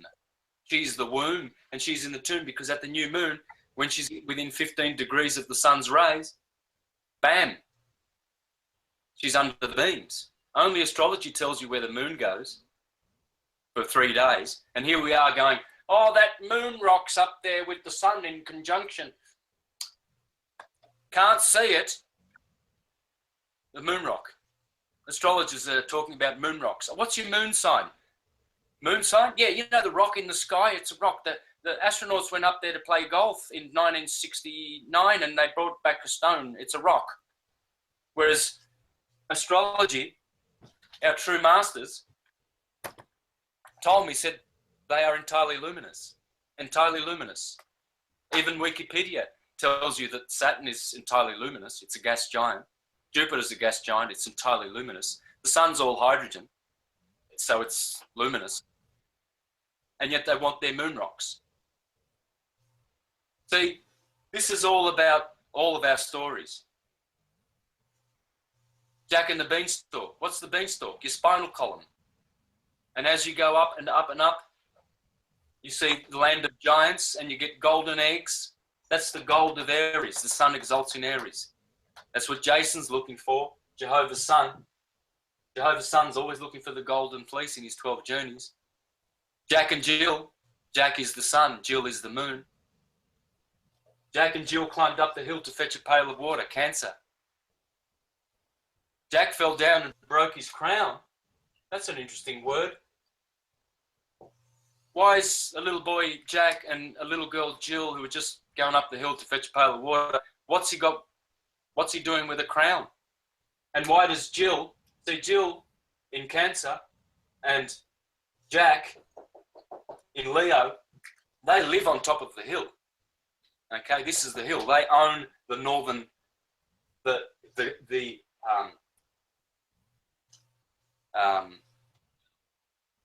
these are called the governing signs. These are called the obeying signs, the day signs, the night signs. Jack and Jill, they always climb up the hill to fetch a pail of water. But Jack will always fall down and break his crown, where Achilles gets it in the heel and Jesus gets a nail in the foot on the 21st of December, a la Sagittarius. And Jill will always come tumbling after because they're always going around like the hare and the tortoise. One is fast. The hare, who is the hare? That's Horus, guys. Fast. And what's the hair on your head? Why is it called hair? Because it's short for Horus, the sun. Because when you have a golden mane hair, it looks like Horus, the sun, who has hair. Samson gets his hair cut. He was betrayed by Delilah, Virgo, the evening, 4, 5, 6 o'clock every day. So Samson, the little son, because that's what Samson means, Shimshem, the little son, he gets betrayed by Delilah. And he's got to go down. He gets the Philistines cut his hair. And then he gets blinded. The son is blind. And then he says, Father, give me, for I am blind and I cannot see. Put one arm on a pillar of this temple and my left arm on another pillar of the temple. And let me bring down the whole temple. Well, that's what Samson is bringing. The sun is always creating a new cycle in the acceptable year of the Lord. And then he is being betrayed by Judas Iscariot. Here, Scorpio and Halloween and all of that, that's where the sun gets betrayed. It gets betrayed in Libra, then it gets betrayed in Scorpio, then it gets a nail in the foot. Sagittarius is the last straw. But it's all betrayal here. It's all autumn, autumn, the tomb. Inverno, winter. Inferno, hell. Hell is cold. See, you go down to Tommy in hell. Have you ever heard that? I'll send you to Oh, he's going down to Tommy in hell. Well, hell is down here, and St. Thomas's Day is right down at the bottom, at the tomb, you see.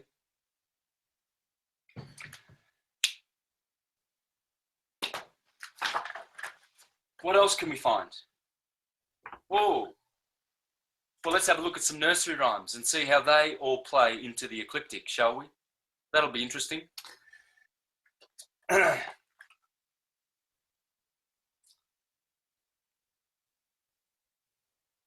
They all mean the same things. That is nursery rhymes.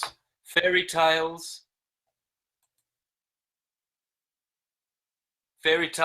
their origin and meaning.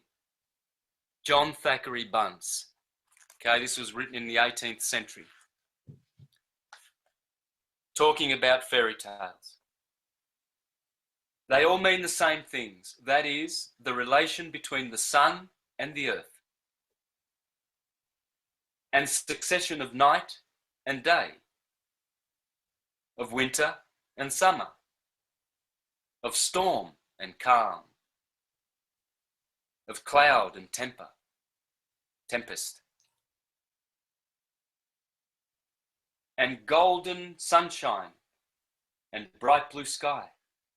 And this is the source from which we get our fairy stories. For underneath all of them, there are the same fanciful meanings, only changed and altered in the way of putting them.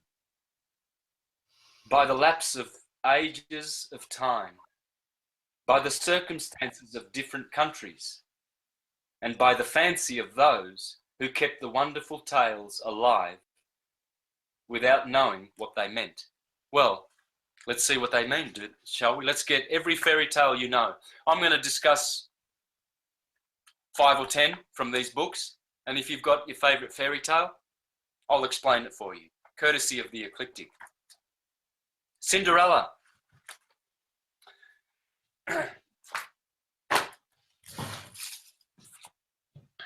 Let me sit down. The story of Cinderella helps us to find out the meaning of our fairy tales and takes us back straight to the far-off land where fairy legends began and to the people who made them. Cinderella and Rhodope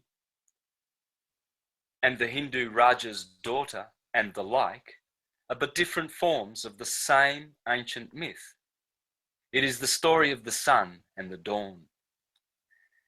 Cinderella, grey and dark and dull, is neglected. When she is away from the sun, obscured by the envious clouds, her sisters, and by her stepmother, the night. So she is Aurora, the dawn, and the fairy prince is the morning sun, ever pursuing her to claim her for his bride. Well, you see, Cinderella is actually the sun. This is the point. The prince is the moon. And they've got it the other way around here. But Cinders is the burning sun. And prince is the princess. Only the moon is the princess. And so it's the other way around, but it doesn't matter. They're interchangeable. The archetypes are interchangeable. The enemies of the clouds. The dawn. See the dawn? Cinderella is the dawn, the new morning, always beautiful. And the clouds, the stepsisters who try to stop Cinderella, the cinders of the sun. And the stepmother is the night. And the same with the winter. The winter is the enemy of the sun, etc., etc. And so what you have here is the same story being told, that the dawn, see the word dawn? Let's just take the silent W out of there, shall we? Dan. Adan. Adam. Adam is Mars, the ruler of Aries. The sun is the exalter of Aries. Mars is the ruler. Both boys, both firing up in the morning and stirring up Cinderella.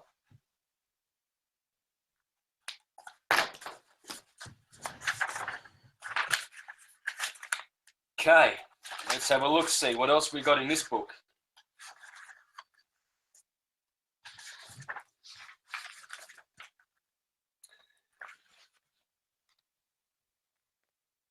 Orpheus and Eurydice, Eros and Psyche, Jason and the Golden Fleece, of the labours of Hercules, of Sigurd and Brynhild, of Arthur and the Knights of the Round Table. There too, in forms which can be traced with ease, we have the stories of fairyland, the germs of the 1001 tales of the Arabian Nights, the narratives of giants and dwarfs and enchanters, of men and maidens transformed by magic arts into beasts and birds, of riches hidden in caves and bowels of the earth, and guarded by trolls and gnomes, of blessed lands where all is bright and sunny, and there are neither work nor care. Whatever indeed is strange or fanciful, or takes us straight from our grey, hard working world into the sweet and peaceful country of once upon a time, etc. Let me move on. What else have we got? Okay, Jason. The story of Jason. How it springs from the changes of day and night, and how the hero in his good ship Argo. It's interesting, isn't it? Jason has a ship called Argo.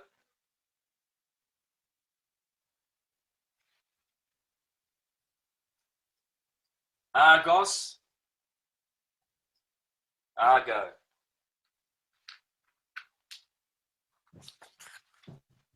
It's all on the ecliptic, guys. Jesus is here, Moses is here, Abraham, Jehovah, Christ, Krishna, Buddha, Humpty Dumpty. Humpty Dumpty sat on the wall. Humpty Dumpty had a great fall. All the king's horses and all the king's men could not put Humpty together again. It's the year.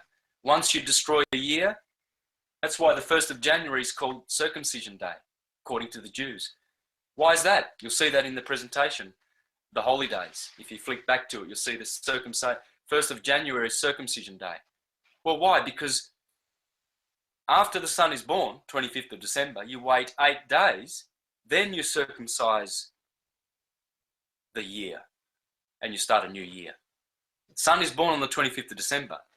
In Jewish tradition, you wait 8 days and then you snip off his bits. That's the year. That's why January 1st is the day of circumcision. Exactly 8 days after the son is born. It's all on the ecliptic. All on the ecliptic. Everything. There's nothing literal. It all comes from this. This is the first truth. All other truths are second. This is the principle. All others are attributes of the principle. Everything is here. It's all energy. God is energy, conscious energy.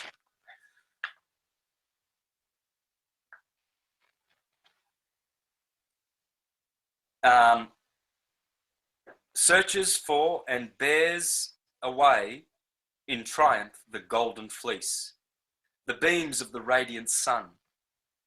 Or we might fly with Perseus on his weary, endless journeys. Perseus. Oh, well, who's Perseus? Oh, well, that's a deacon of Aries.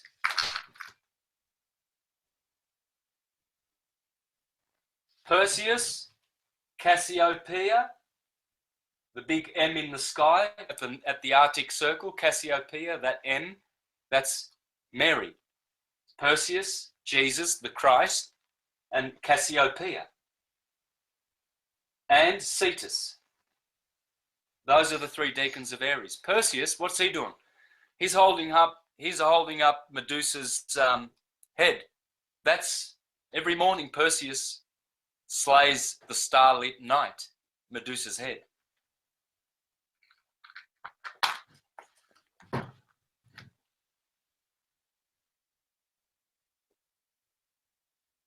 Or we might fly with Perseus on his weary, endless journey, the night pursuing and scattering the darkness, the glittering hero, borne by the mystic sandals of Hermes, hearing the sound of the sunlight, piercing the twilight, or gloaming in the land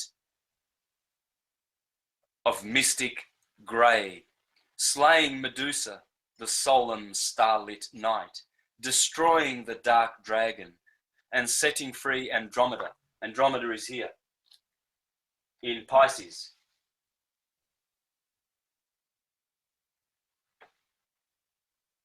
He frees her. Perseus frees her. Yeah, because Andromeda is the end of the year. Perseus is the start of the year. There's always a Christ. Hercules is here. That's a Christ. Orion is here. That's Osiris. That's a Christ. This is the cerebellum. This is the optic thalamus. Orion. The pineal gland. That's the Pleiades in Aries. Optic thalamus, Taurus. Pineal gland, Aries. That's where heaven is. Heaved up. Head. Heel is hell.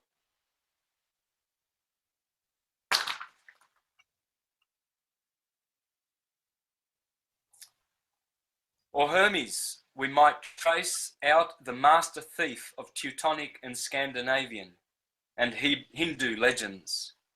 Or in Hercules, the type of the heroes who are godlike in their strength, yet who do the bidding of others, and who suffer toil and wrong, and die glorious deaths, and leave great names for men to wonder at, heroes such as Odysseus, Theseus, Phoebus, Achilles, Sigurd, and Arthur, and all of whom represent in one form or another the great mystery of nature and the conflict of light and darkness.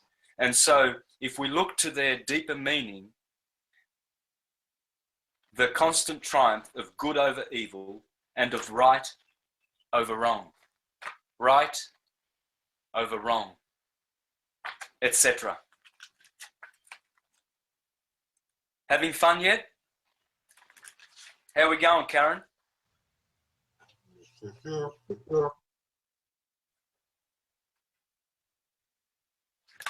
All right, let's have a look at Myths and Myth Makers, John Fiske. Sleeping Beauty. The Earth Goddess winks. Excuse me. Sorry about that. That's not winks. I need my glasses.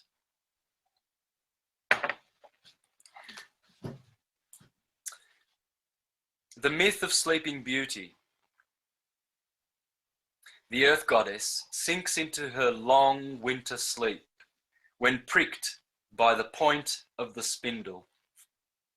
In her cosmic palace, all is locked in icy repose, naught thriving save the ivy which defies the cold, until the kiss of the golden-haired sun god reawakens life and activity. The wintry sleep of nature is symbolized in innumerable stories of spellbound maidens and fair-featured youths, saints, martyrs, and heroes. Sometimes it is the sun, sometimes the earth that is supposed to slumber.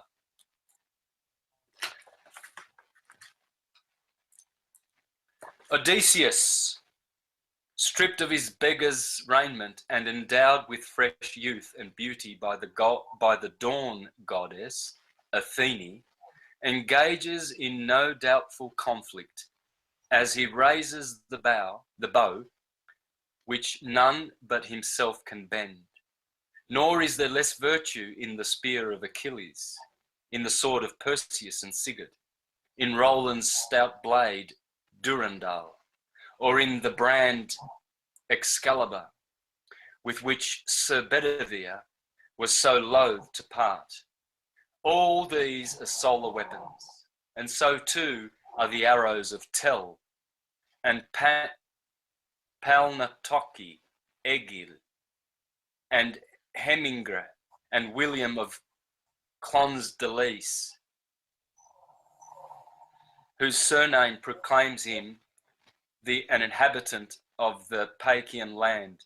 William Tell, whether of Cloudland or of Altdorf, is the last reflection of the beneficent divinity of daytime and summer, constrained for a while to obey the caprice of the powers of cold and darkness, as Apollo served Laomedon, and Heracles did the bidding of Eurystheus. But the sun, though ever victorious in open contest with his enemies, is nevertheless not invulnerable. At times he succumbs to treachery, is bound by the frost giants, or slain by the demons of darkness. Little Red Riding Hood. Little Red Riding Hood. Who is red when it sets? The sun. Who is the wolf? The wolf is a deacon of Libra, Lupus.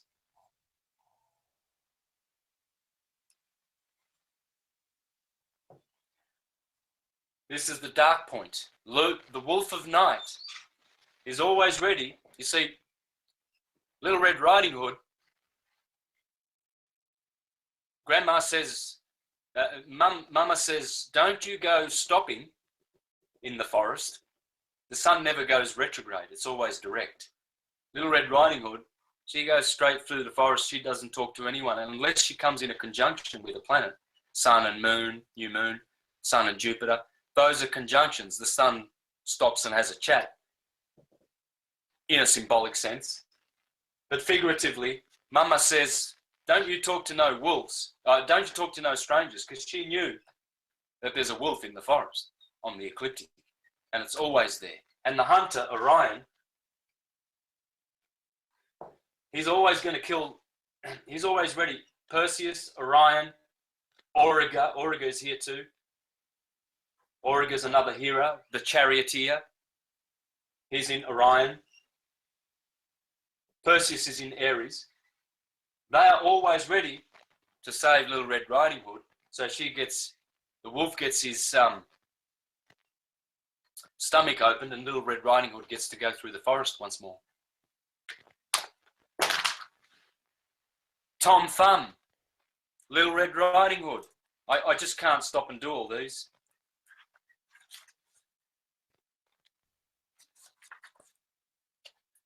The preponderance of solar legends in most systems of mythology is not due to a lack. No, I don't want to read that. There was a better one here somewhere. Some good quotes. Oh, here's a beauty. Song of Sixpence. Obviously, the 24 blackbirds are the 24 hours. And the pie that holds them is the underlying earth covered with the overarching sky. Huh. Must have been a flat earther.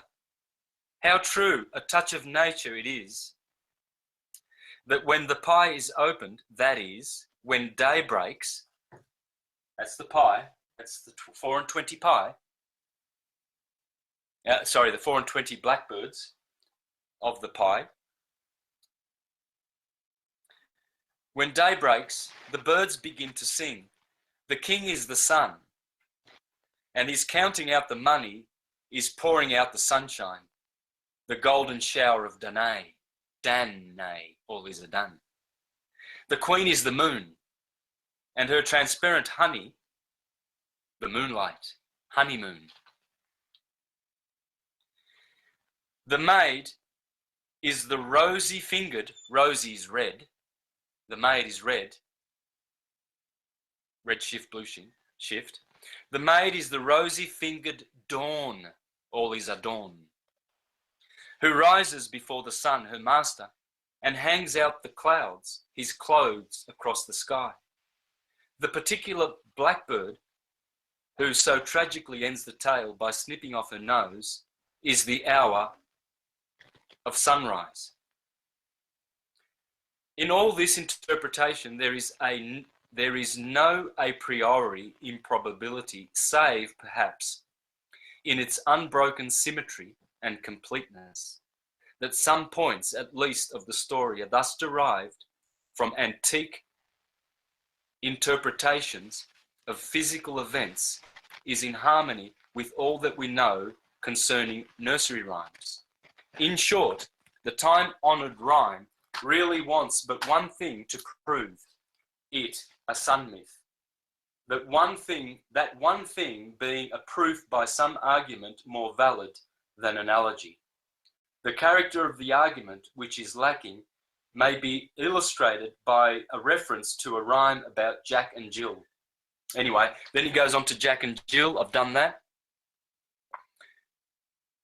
The mere fact that solar heroes all over the world travel in a certain path and slay imps of darkness is of great value as throwing light upon primeval habits of thought.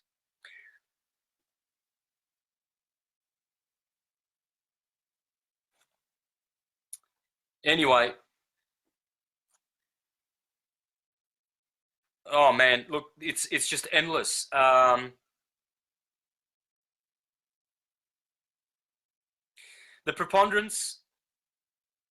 predominance of solar legends in most systems of mythology is not due to a lack of that titanic assurance which we say the sun must rise, nor again to the fact that phenomena of day and night are the most striking phenomena in nature. Eclipses, earthquakes, floods, and phenomena of the most terrible and astounding kind, as they have all generated myths. Yet their contributions to folklore are scanty compared with those furnished by the strife between the day god and his enemies. The sun myths have been so prolific because the dramatic types to which they have been given rise are of surpassing human interest. The dragon who swallows the sun is no doubt a fearful personage, but the hero who toils for others, who slays hydra-headed monsters and dries the tears of fair-headed damsels and achieves success in spite of incredible obstacles, is a being with whom we can all sympathize and of whom we never weary of hearing. Yeah, I never weary of reading the Gospels, the great poems, because it's a story about you. The hero, ultimately, Horus, is you. Alrighty, I think I've about presented everything I wanted to present. I think we could do some questions then, guys. So far,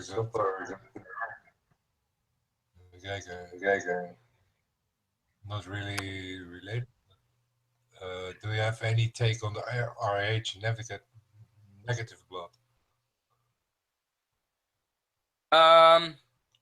Well, that's really, really off topic. Could we keep it to the topic, please? But, well, again, this is... Santos, there were questions that came in as you were going through the presentation. I realise there's going to be lots of questions because I touched on so many different subjects. The negative blood, this is... obviously, we see a preponderance of controllers, families that control humanity have this RH negative, and so I don't see it as majorly different, but just that it may have been modified. That's what Ammon Stop Productions are suggesting. Grace from the Power. I think her name is actually Grace Power, but anyway, that Monkey Blood documentary was very, very enlightened. I'd go on YouTube and check that out, Monkey Blood by Ammon Stop Productions. You'll get a lot more about it from them. I think they did a good job on that. Alrighty, so. There's another question, Santos, from Time in the chat room. Where does New Jerusalem fit into that chart? New Jerusalem. Well, Jerusalem is a heavenly city. Okay. There is, the New Jerusalem is the Jerusalem above. It's a spiritual city. And it's made up of the 144,000, the chosen ones. So this is all symbolic. And it's talking about the fourth dimensional, most probably fourth dimensional and fifth dimensional aspects of our universe. And what's going to happen is the New Jerusalem above, a higher dimensional Jerusalem, is going to its center of orbit, which is perihelion, is going to match with our timeline. In other words, it's going to come down. New Jerusalem, the new way of doing things, is going to return. It's basically just the real construct of this universe and how it's supposed to vibrate in the golden age. There's 4 different vibrations. There's the golden age vibration, silver age, bronze, and iron. We basically are still at the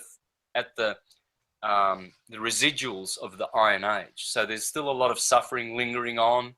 There's still a lot of the old draconian elite families with their globalism agenda going, but they are being defeated by New Jerusalem, or by Christ returning. This is how Christ returns. Christ means to be enlightened. Enlightenment is this. It doesn't happen any other way. When the Apostle Paul said, "You babes, Corinthians, I cannot speak to you the deep things of Christ because you are babes and requiring milk, the milk of the word." That's because they could never understand the literary Jesus. They wanted a literal model, like a little child wants training wheels on his push bike. He doesn't want to just learn without the training wheels. And some people are like that. They need their little training wheel models, which is the literal model. And they think that that is the only true part of the Bible, which is limiting and reducing. Because the letter of the word destroys, but the Spirit giveth forth life. And let me just share something else with you. Here is a quote by Jean-Dominique Crossan, historian, speaking about the stories in the Bible. He said, "My point, once again, is not that those ancient people told literal stories and we are now smart enough to take them symbolically, but that they told them symbolically and we are now dumb enough to take them literally." 180 degrees around here, of course. Yes, because the literalists, they are so smart. They think, oh, you see, God, the Bible has got all these literal stories in it, but we can interpret them symbolically because we're smart. No, they wrote symbolical and you're dumb enough to interpret them literally because you have been duped by the power of the scriptures. Because the scriptures is there to divide spirit from soul. It's to divide the sheep from the goats. It is to put literal poison out there so that the mundane and those of a mundane intelligence do not grasp the spiritual, and it divides the sheep from the goats. It separates them straight down the middle. The literalists cannot be transcendental. They are mundane. Here is how it is described in Javadharma, a very important Hare Krishna Vedic book. And this is how he describes the same situation, because in their doctrine, Krishna also reincarnates. He reincarnated 5,000 years ago. And he had his little pastimes. He was a little boy and he was playing with his boyfriends and girlfriends and he was churning the butter and everything. That's not literal. Take it from the horse's mouth. Let's have a read. Sri Krishna, which is the Lord Christ, takes birth, performs activities, and gives up his body. So how can his form be eternal? So in one breath we say, oh, Jesus Christ is eternal, but he died. But he's eternal. But he did die. He was crucified. But he's eternal. But he died. They killed him. Well, because it's not historical. This is where the sun dies and is resurrected. This is where the sun dies and is resurrected. This is where the sun dies at Judgment Day and is resurrected in Libra. That's where the sun dies in Cancer and is resurrected in the Feast of St. Thomas, 3rd of June, July. There's 4 crucifixions. Literary. So Lahiri Masahaya asked, Sri Krishna's form is Satchitananda, ever existing, full of knowledge, and completely blissful, Babaji replied. His birth, activities, and giving up of the body have no connection with mundane matter. When they have, then why have they such descriptions been given in Mahabharata and other scriptures? Babaji answered, the eternal truth defies description, for it is beyond words. The pure soul, in his spiritual aspect, sees the transcendental form and pastimes of Sri Krishna. When he describes that supreme reality through words, it appears just like worldly, mundane history. Those who are capable of extracting the essence from scriptures, like the Mahabharata, experience Krishna's pastimes in a specific way.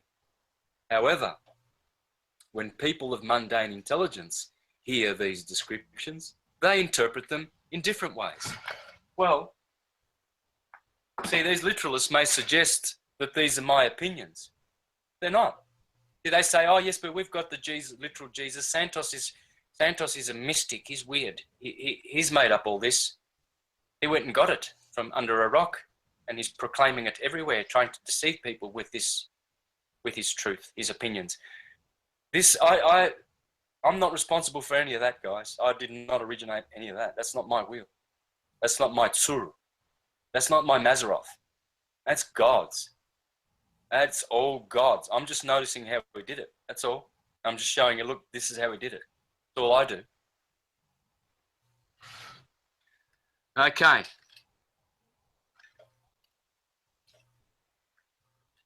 I'm a proper little pontificator, aren't I? Santos, I've got a few more questions for you here. Okay. Sleeping Rock Dragon asks, what type of calendar should one be using?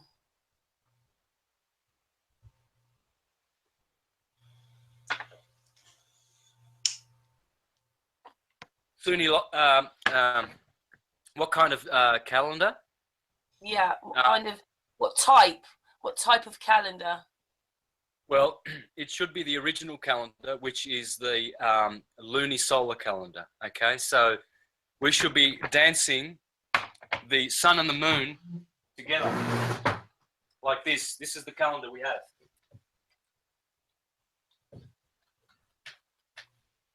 This is the true calendar that I just showed you, guys. It's the astrological calendar, but it should be lunisolar.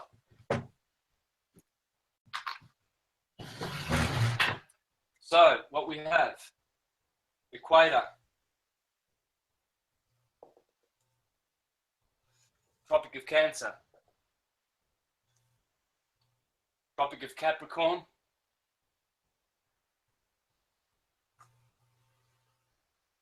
in the book of Enoch, it says that the sun has six gates. One is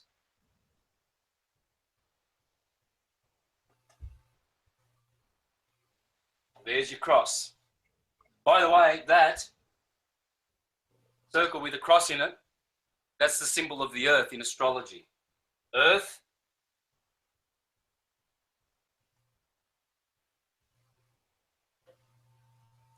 sun, those are the symbols. Moon,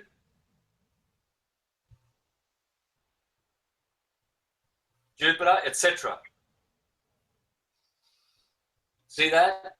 Isis, Ra, the radius, and El, the circle. Is Ra El. This is 1. This is 7. Ra has 7 rays, and this is 12. And the 1 is a trinity, which makes 22. Okay? That's the sun. And this is what the Jews teach. This is how you teach simply. Spirit is this. Soul is this. And body is this. Radius.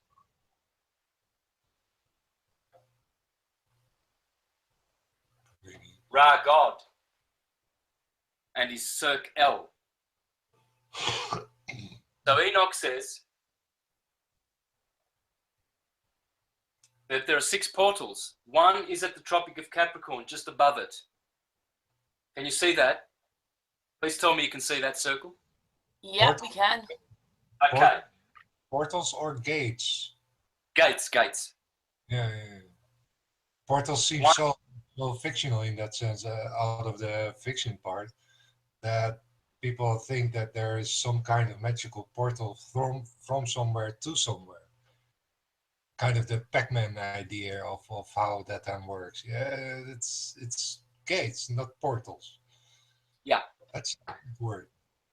Yeah. In Portuguese and Spanish, a gate is portão, porta. So porta in Italian, door, portal.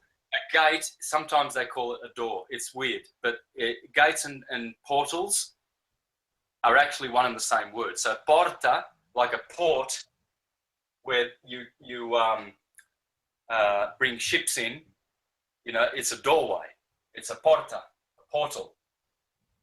Okay, so but it's still a gate, because what do they have? They have gates there. So, but the proper word in English is definitely gate, because that's the word that was translated in Enoch, especially, number one, and secondly, it does give you a true scientific terminology rather than something airy-fairy portal, like they've glorified in Hollywood.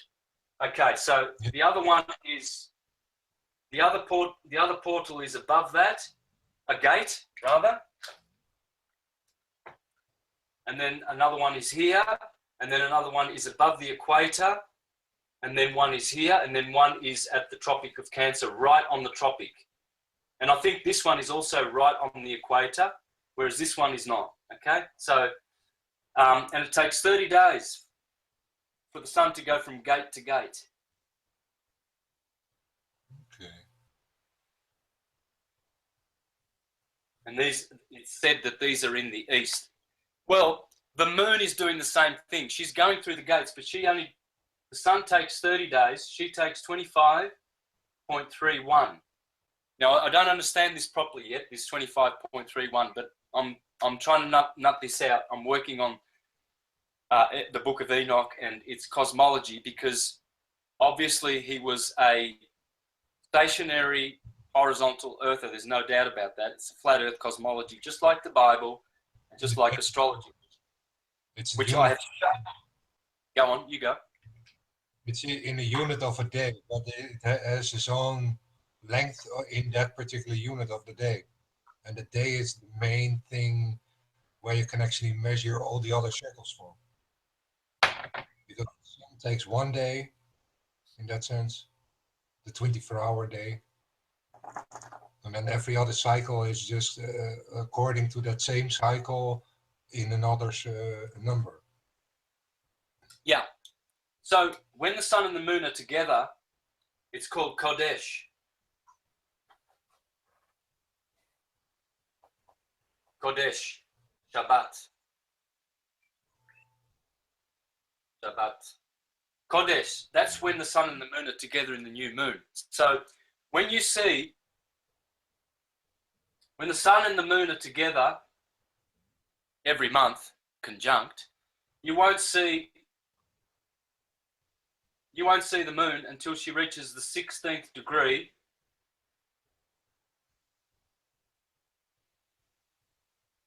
either side. So waxing, or let's say from the northern hemisphere, that's the waxing moon. That's the waning moon. That's the waxing moon. So you will only see the moon at the 16th degree, okay?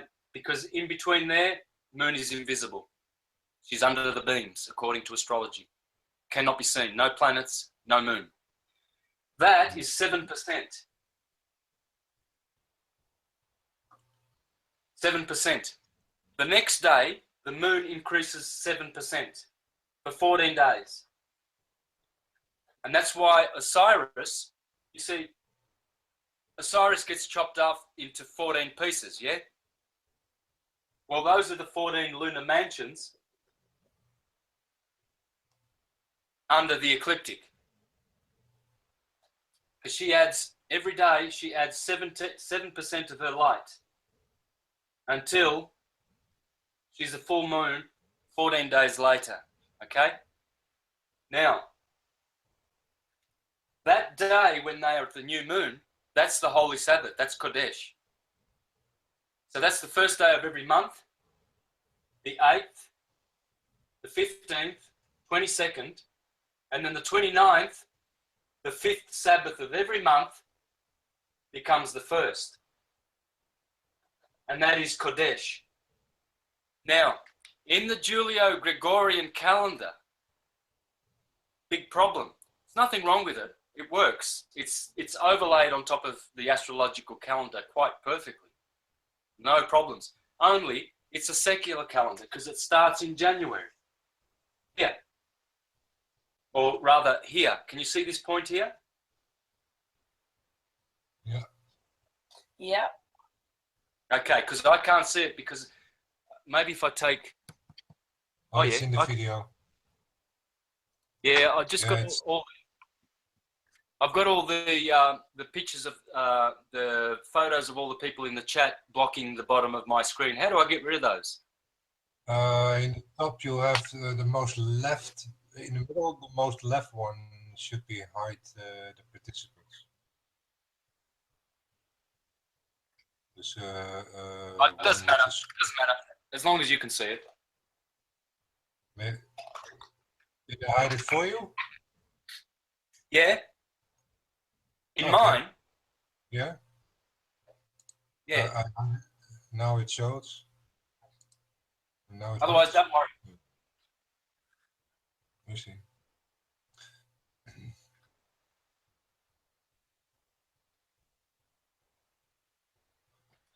Okay.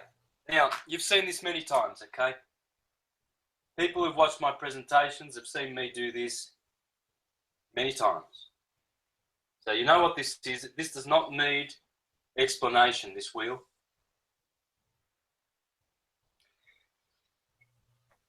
In ancient Rome, March used to be called Primus. Second month, Secundus.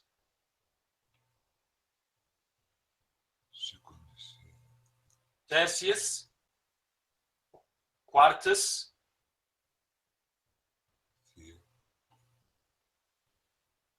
Quintus,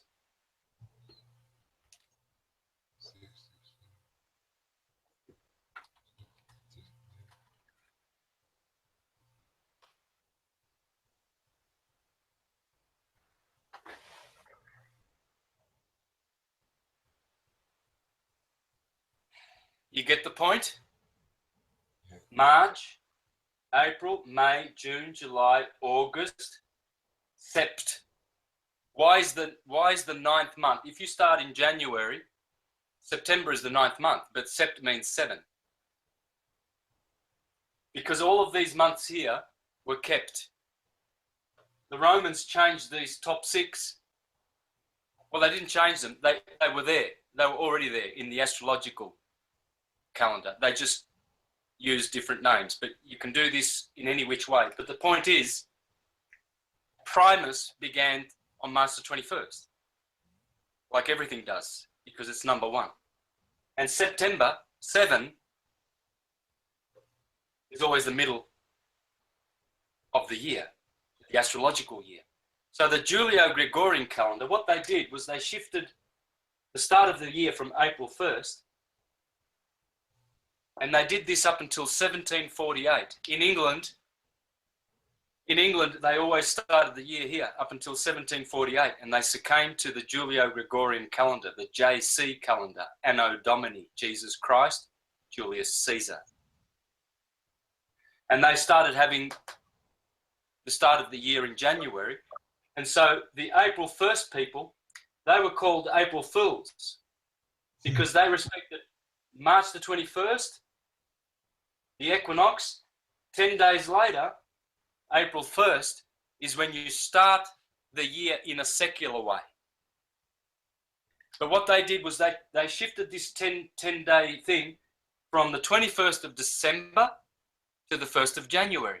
Now what you've done is you've taken the start of the year from its true spiritual home to its true secular home.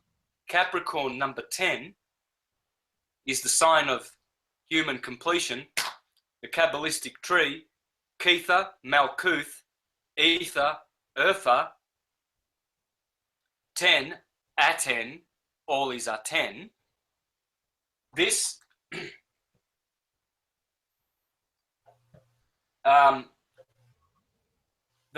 what was I saying? What was the point? I've just digressed a bit.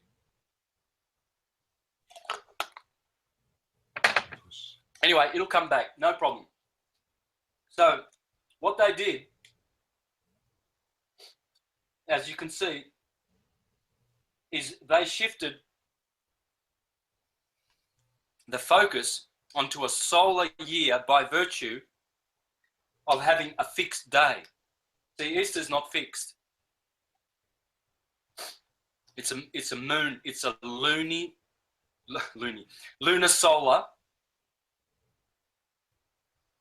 festivity. So Easter, Good Friday can happen on the 12th, can happen on the 1st of April, but it'll always happen in Aries. Very, very seldom does it happen here in Taurus on the 25th of April, but it does reach Taurus. Easter Sunday, that is. Or sorry, Easter Sunday. Because how it's done is it's calculated like this. It's the first full moon. It's the first Sunday, rather. Easter Sunday is always the first Sunday after the first full moon after this crossing. So this crossing happens, then they wait for the full moon, which will always happen at Nicene 14. The full moon, and that could happen on a Tuesday. So the Christians, the Catholics, they wait for the Sunday. So they have, after that Tuesday, they have Good Friday, Easter Saturday, Easter Sunday, Easter Monday.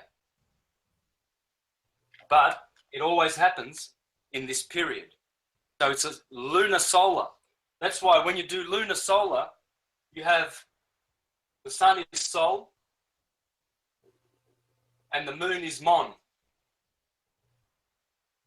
She's mono, which is a Greek word for alone, and the sun is Sol, solo, which is the Latin word for alone. So Solomon is your body. The builder, Hiram Abith, is the Hiram above. And that is the same words as I showed you last week as other words like harmony, Harpocrates, and the moon. Hormones. How do you balance your Horus and your moons? So if we're going to have harmony and balanced hormones and a good temple of Solo Mono, our bodies, all in order, we have to go back to a lunar solar calendar because that was how our cosmology came to us. Not solar, which is the Julian calendar. Okay, next question.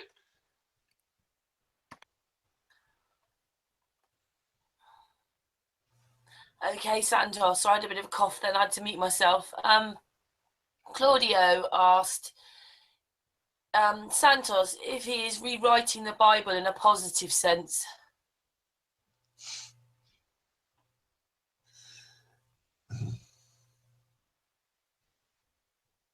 Well, that's a no-brainer, yes. Okay then, Caroline said, would you mind asking Santos if he plans for offering classes, seminars in person in Australia? We'll be doing that soon. Yes, we're going to start retreats here, 2-week retreats, 4 times a year, 1 for each season. So what we're going to be doing is teaching all modalities of perfect living, permaculture, off the grid, detoxing, astrology, syncretism, all modalities, raw food living, vegan living, etc. There you go then. Do you know roughly when that would be, Santos? Well, this is the thing. I'm trying to get organised for that, but I think my preference would be. I mean, that's good, but the retreats are more one-on-one. But I think the best way to learn is like this. So what I'm trying to do is I'm trying to start these hangouts somewhere, somehow, to be actually a school with classes, so we can actually advance astrological wisdom. Because if I'm always touching on astrology, as I do, I syncretize everything. If I'm always mixing in all in syncretism in a coherent sort of a way, I will never actually be able to specialize in one area. Like, for instance, astrology. Astrology needs its own classes. We need to train up people how to interpret these energies along the ecliptic. And that's what a competent astrologer is.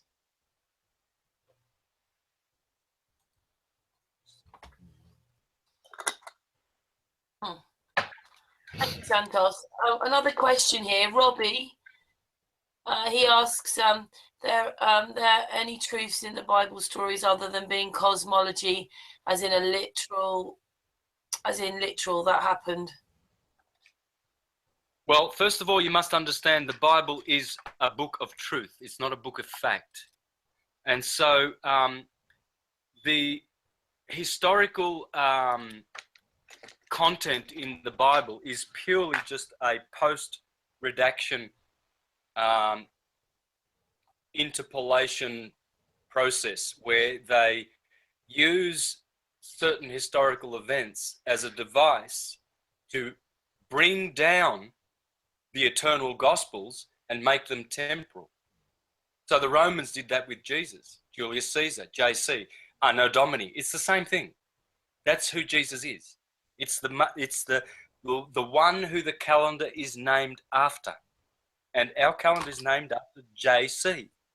Anno Domini is after Julius Caesar. This is something literalists will never accept, but that's how it is. So what they did was, what was the question again? I just need to refresh my... So you were asking, there any truth to the Bible stories other than being cosmology, as in literal? Yeah. Okay. So what they did was they took the Gospels and they took 4 of them, Matthew, Mark, Luke, and John, and made those the canonized official versions. And they excluded millions of ancient Gospels, Gospel of Thomas, Gospel of Judas, there's millions, because forever Gospels have been written. They didn't start writing Gospels 2,000 years ago. The Romans only... Empire uses history as a device to legitimize their empire, so that now they have a savior and a god and someone that they can go killing other people for.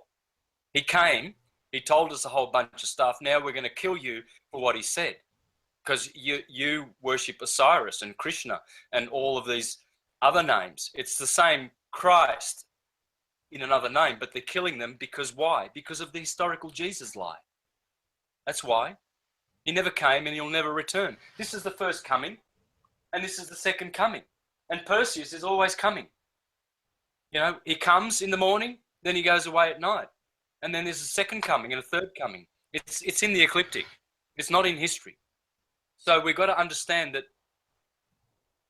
we're not looking for fact, mundane fact in the scriptures. We're looking for transcendental, eternal, atemporal truth. Atemporal. We're not looking for temporal bits. It's no use arguing about whether Jesus sneezed or whether he yawned or whether he blew his nose or whether he farted or whether he burped. No, he farted. Well, I'm going to kill you because you said he burped.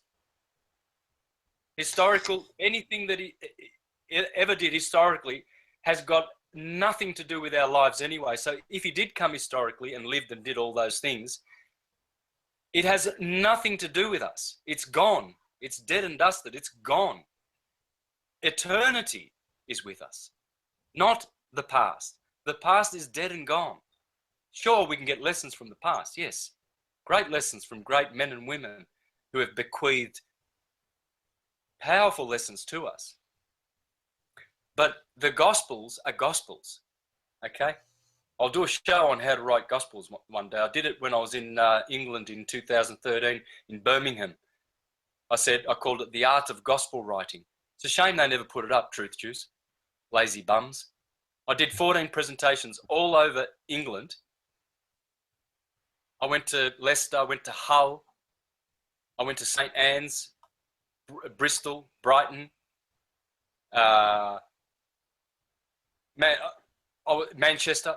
I was all over the place. They haven't put one up. The only two that were up are the ones I did in Glastonbury and Stonehenge, and that was not from Truth Juice. So if anyone knows Truth Juice, let them know that I'm not happy.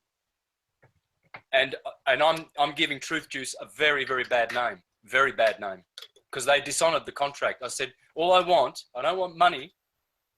All I want is you to film the presentations and share them with the world. Not on my channel, on your channel. Give it to the world. And they didn't do it. Okay? So the art of gospel writing. Tell them that you want to see that presentation and demand it.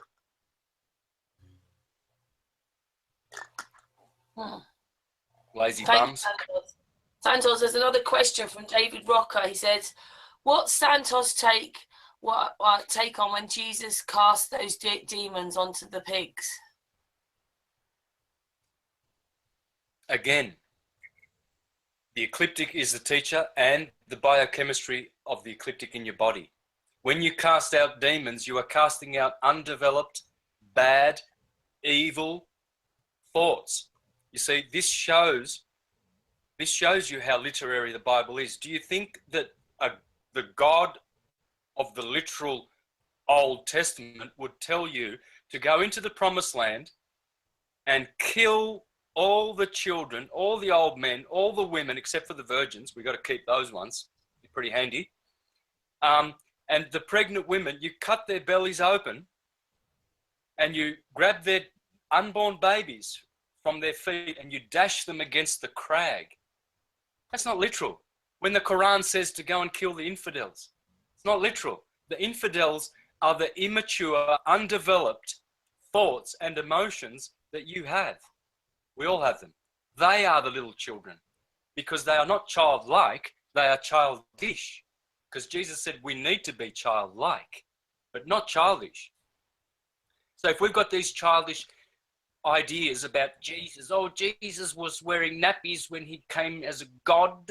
Oh boy, the elements could have killed our Lord and Savior. He was in that manger, poor little Jesus. The manger is it's on here. So Christmas, which I'll show you how Christmas works. It's on here. The star, I'll do that later, hang on. Just put the Star of Bethlehem here.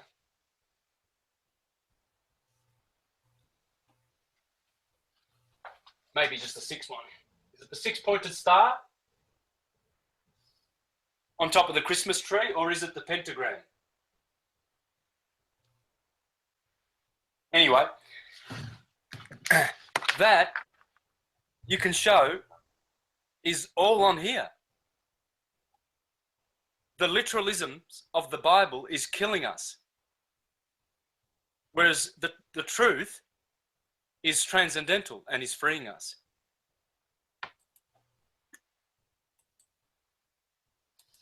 Okay, Santos, there's another question here. I know that you actually touched on this last week, but Time in the chat room wanted to ask you, what was your take on Nibiru?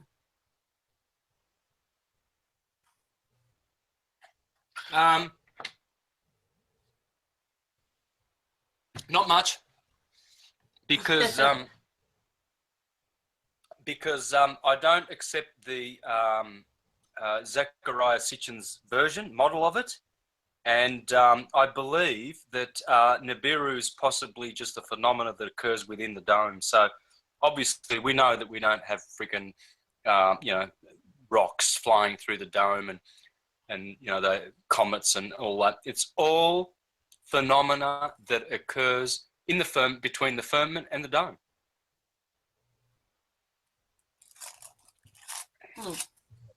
Thank you, Santos. Well, I haven't got any more questions right now. I might have missed a couple in the chat room, but that's the questions I had so far, Santos, I picked up. All right, well, I'll finish with one more thing Aaron? then. Okay.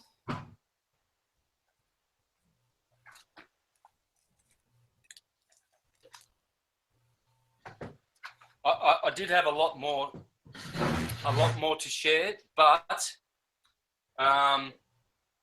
it's probably best to do it in another part. If we do a part 3 in the future, I want to continue from this, okay? Because I've got many examples of astrologers teaching how to do this.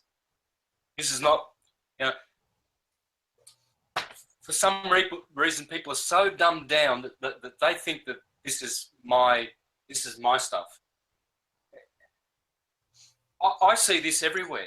I see this when I'm having breakfast. I see this when I'm walking. You mean they could see it as well, Santos? If they wanted to, they could see it as well. Sure. Okay, here's Christmas. This is what happens at Christmas, okay?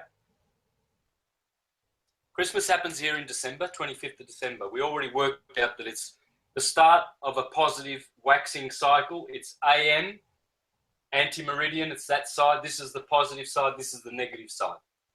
So when you look at it, realistically, what you've got here is, this is positive. So this half gets a positive by action, by active. By passive,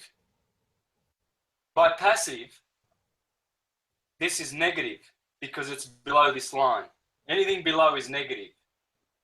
So this quadrant is positive and negative because it's positive because of its action of waxing, but it's negative because of its reaction or passivity as a patient to being in this position here. Now, this, on the other hand, is positive by its waxing action, and it's also positive by position. Here we have positive by action up to this point, then it becomes negative. Everything here is negative by position and by action. And here you also have negative by position because it's actually waning.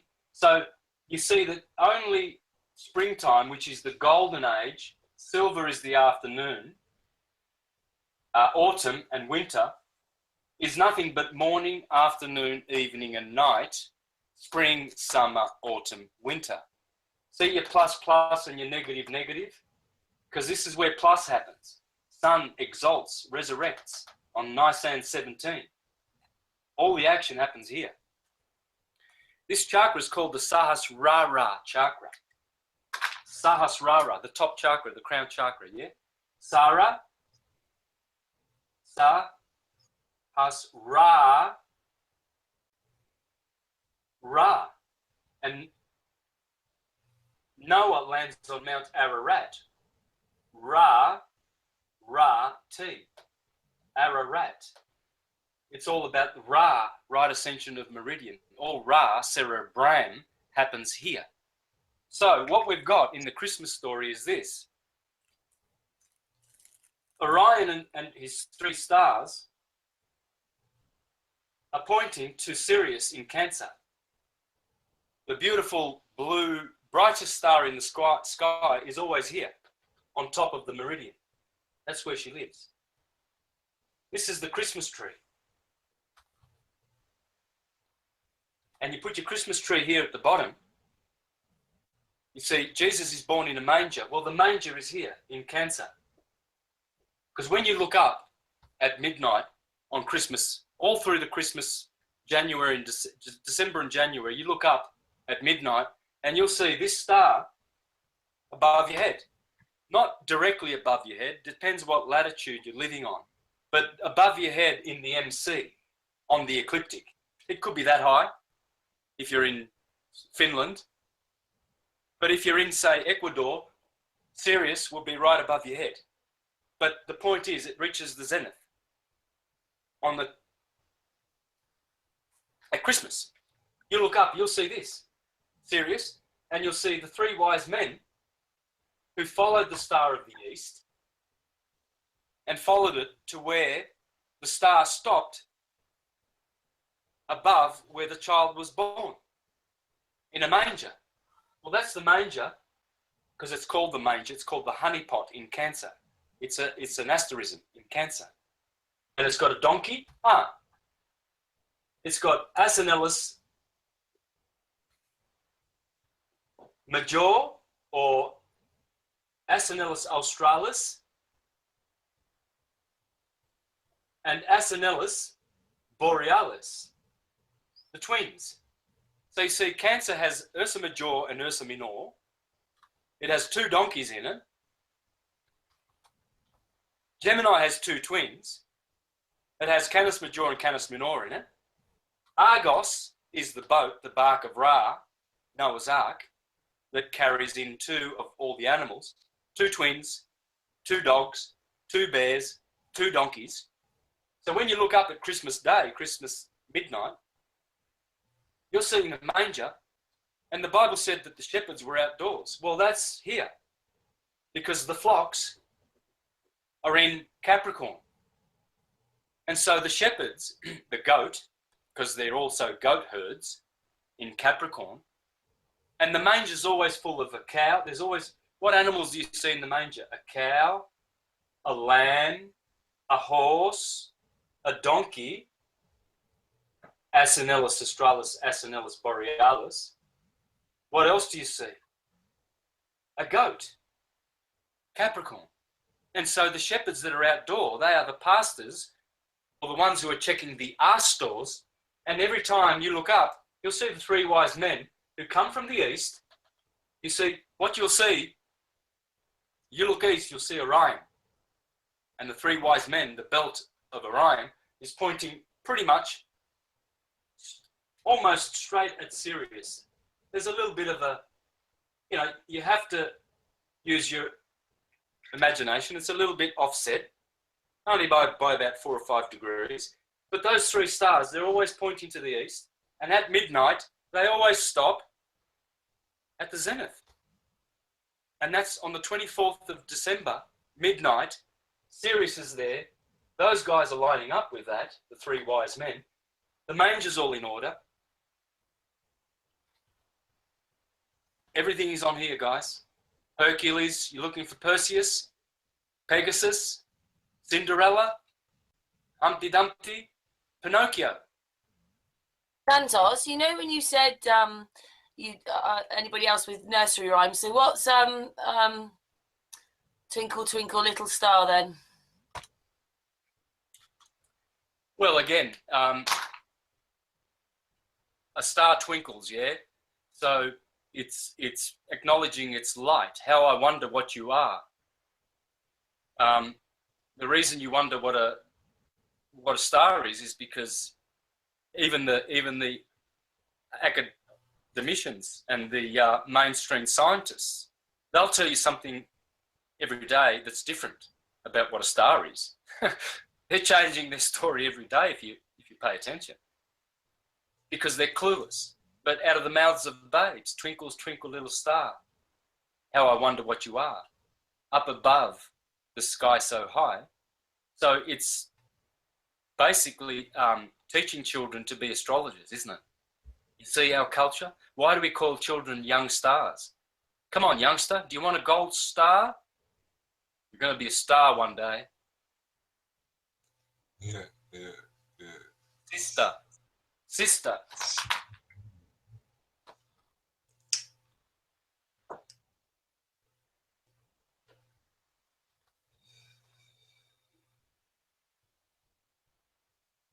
Brathios, brother. A brother is a breather.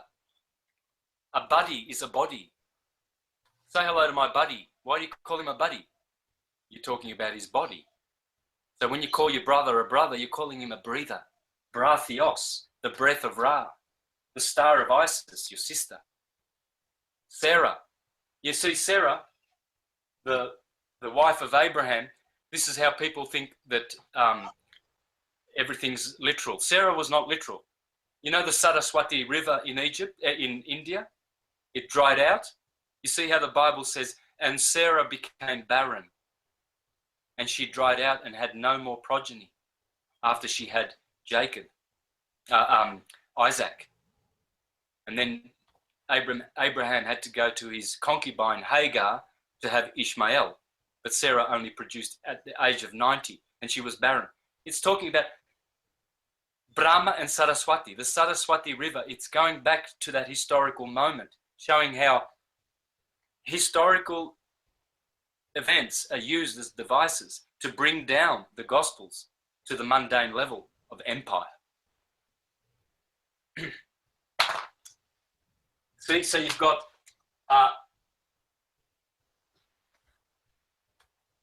Brahma,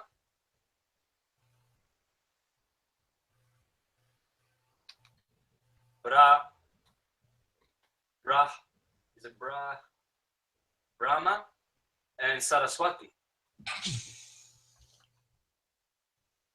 Sarah and take the A from there and put it there. Abram and Sarah. And Sarah is Ceres. Ceres is the cerebrum. That's why you have, at the 15th of April every year, you celebrate Cerealia. And the 15th of April is where the analemma crosses over. The midpoint of the figure 8 analemma. That point there, when the sun goes up, that's the 15th of April. When it goes down, it's the 29th of August. It's called the beheading of St. John the Baptist Day. Why is the 29th of August, when the sun is going down, coming down here, waning, and the 29th of August is smack bang right here in Virgo, and the Virgin was the one who danced for Herod. Herod is the sun, hero. Herod is the hero, the sun. And Virgo, King Herod says, dance, and I will give you half of my kingdom. And she said, I don't want half the kingdom, I want John the Baptist's head. And they've put that on the 29th of August, right where the sun crosses over. Here is the equator, here is the Tropic of Cancer, here is the Tropic of Capricorn. That date there is the 15th of April, Cerealia, the birthday of Sri Ram. And then on the way down, it's the celebration of the beheading of St. John the Baptist. Well, St. John the Baptist Day is here. It's pinned to the June 21st solstice. And his cousin, who's 6 months younger, his birthday is pinned to the 21st of December solstice. John the Baptist says, he will go on increasing, I will go on decreasing. So the 24th of June, the birthday of St. John the Baptist is directly opposite the 25th of December, the birthday of his 6 month younger cousin. And he says, he will go on increasing and I shall go decreasing. It's the solstices. That crossing point seems to be also exactly the golden ratio between the tropics. If one is below, then the 0.61 is the one on top. Yep. And it happens to be actually lining up with the whole elevation data. When you exactly take that position as the center of the flower of life grid, then all the elevation lines up with the 4 pillars. Based on the flower of life, based on the main square. Well, the flower of life is magnetism. That's magnetic. That's how magnetism unfurls through that flower. It's a seed. It's a blueprint. That's why the scripture says that all animals come from their seed, and all trees and all plants come from their seed. Seed. It's blueprint. Seed. So Pinocchio, pineal gland. Occhio, like ocular, means eye. So Pinocchio, he wants to be real, doesn't he? Because he wants to open up his third eye and hence not tell lies so his nose doesn't grow. He wants to stop being tricked by all the tricksters, and he wants to grow and be a real man. That's what Pinocchio means. This was written by a Freemason in the 1800s, and he was telling us the same story as all the other stories. Name your nursery rhyme, name your fairy tale, name your hero, and I'll put him on here and show you where he comes from. I never thought about nursery rhymes fitting into it all, Santos. Well, I haven't even done nursery rhymes, but what I'll do really, really, really, really quickly is I will... One other thing, Santos, Siri sees that the astrology fits into his work, don't you, Ceres? Yeah, completely. For sure. Your personal perspective and how the celestial sphere is actually working. And well, yeah, I guess that we get confused by taking the Earth as a whole being the center of that, instead of actually taking ourselves as the center of that particular sphere, because it's your personal position on the plane what makes the focal point within the sphere on how it actually focuses us from above. And as you move over the plane, the wheel will turn the same. And then you have to time what will turn the wheel also. It's on its steady schedule. But your own position makes a difference as well. That's why they need your city of birth, because that actually aligns your longitudinal position on the wheel, and how you have to look at the wheel, and where then the horizon is. Yeah, spot on, brother.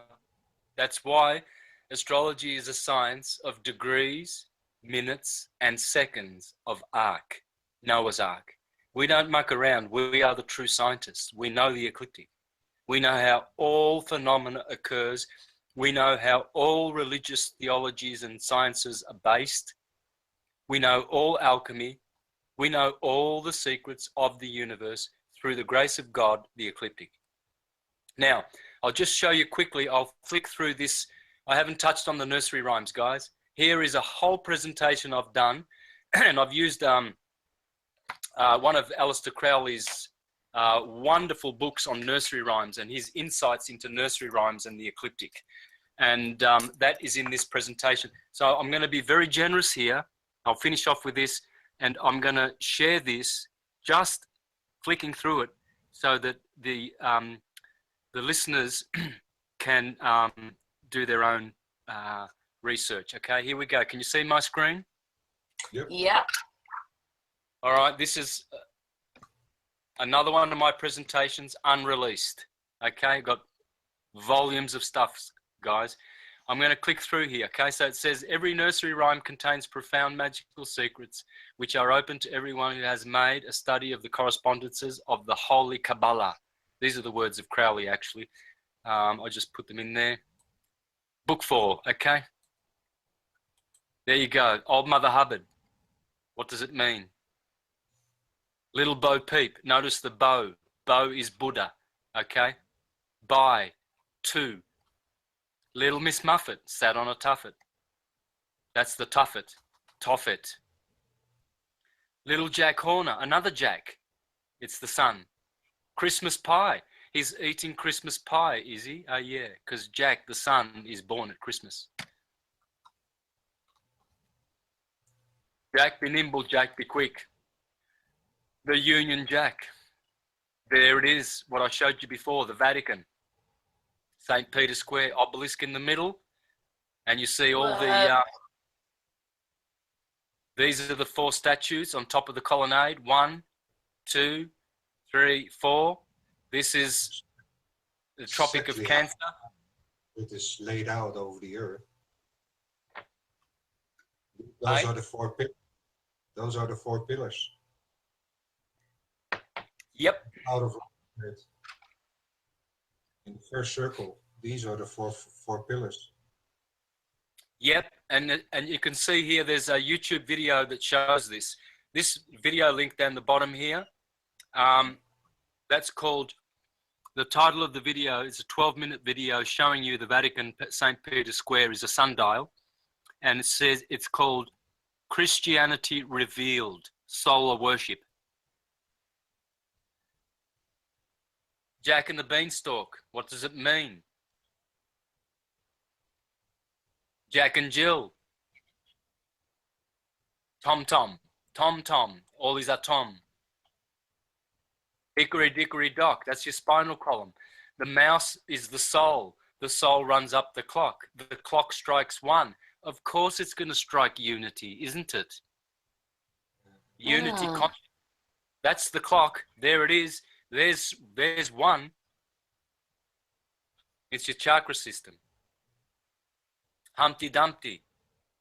Peter, Peter, pumpkin eater. I used to sing that to my brother Peter. Taffy was a Welshman. Bye bye baby bunting. Daddy's gone a hunting. Pat a cake, baker's man.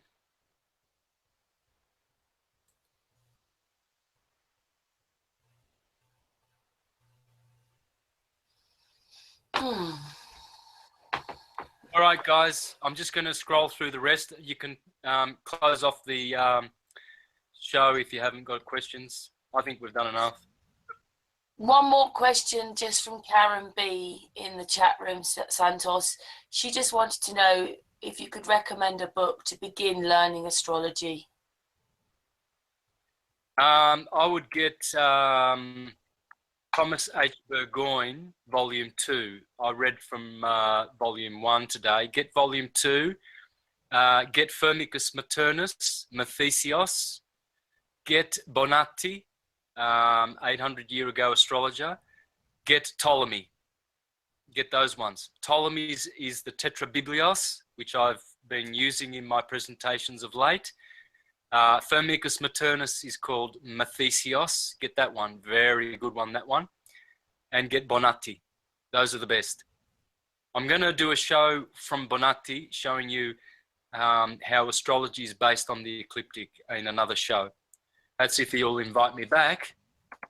Of course we will, Santos. Alrighty.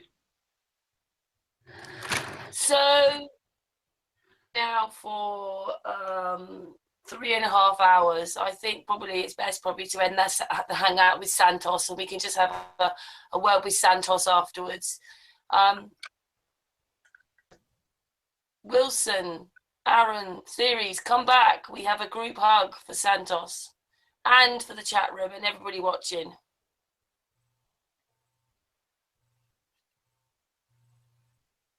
Come back, everybody. I'm here. I didn't go anywhere.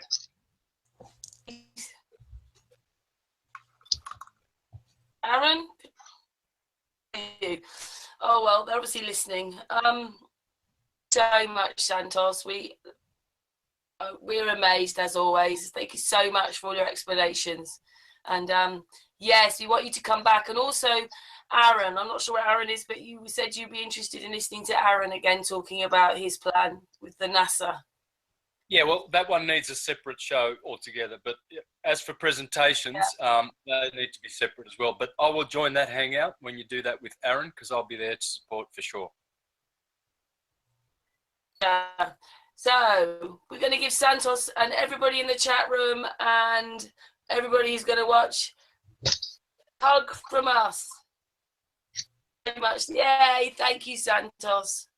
Namaste. Hare Krishna. Anyway, thank you everybody for watching. We're back tomorrow at 9 o'clock. So thanks again and see you tomorrow. And a big mwah for Santos. Bye, everybody. Thank you so much.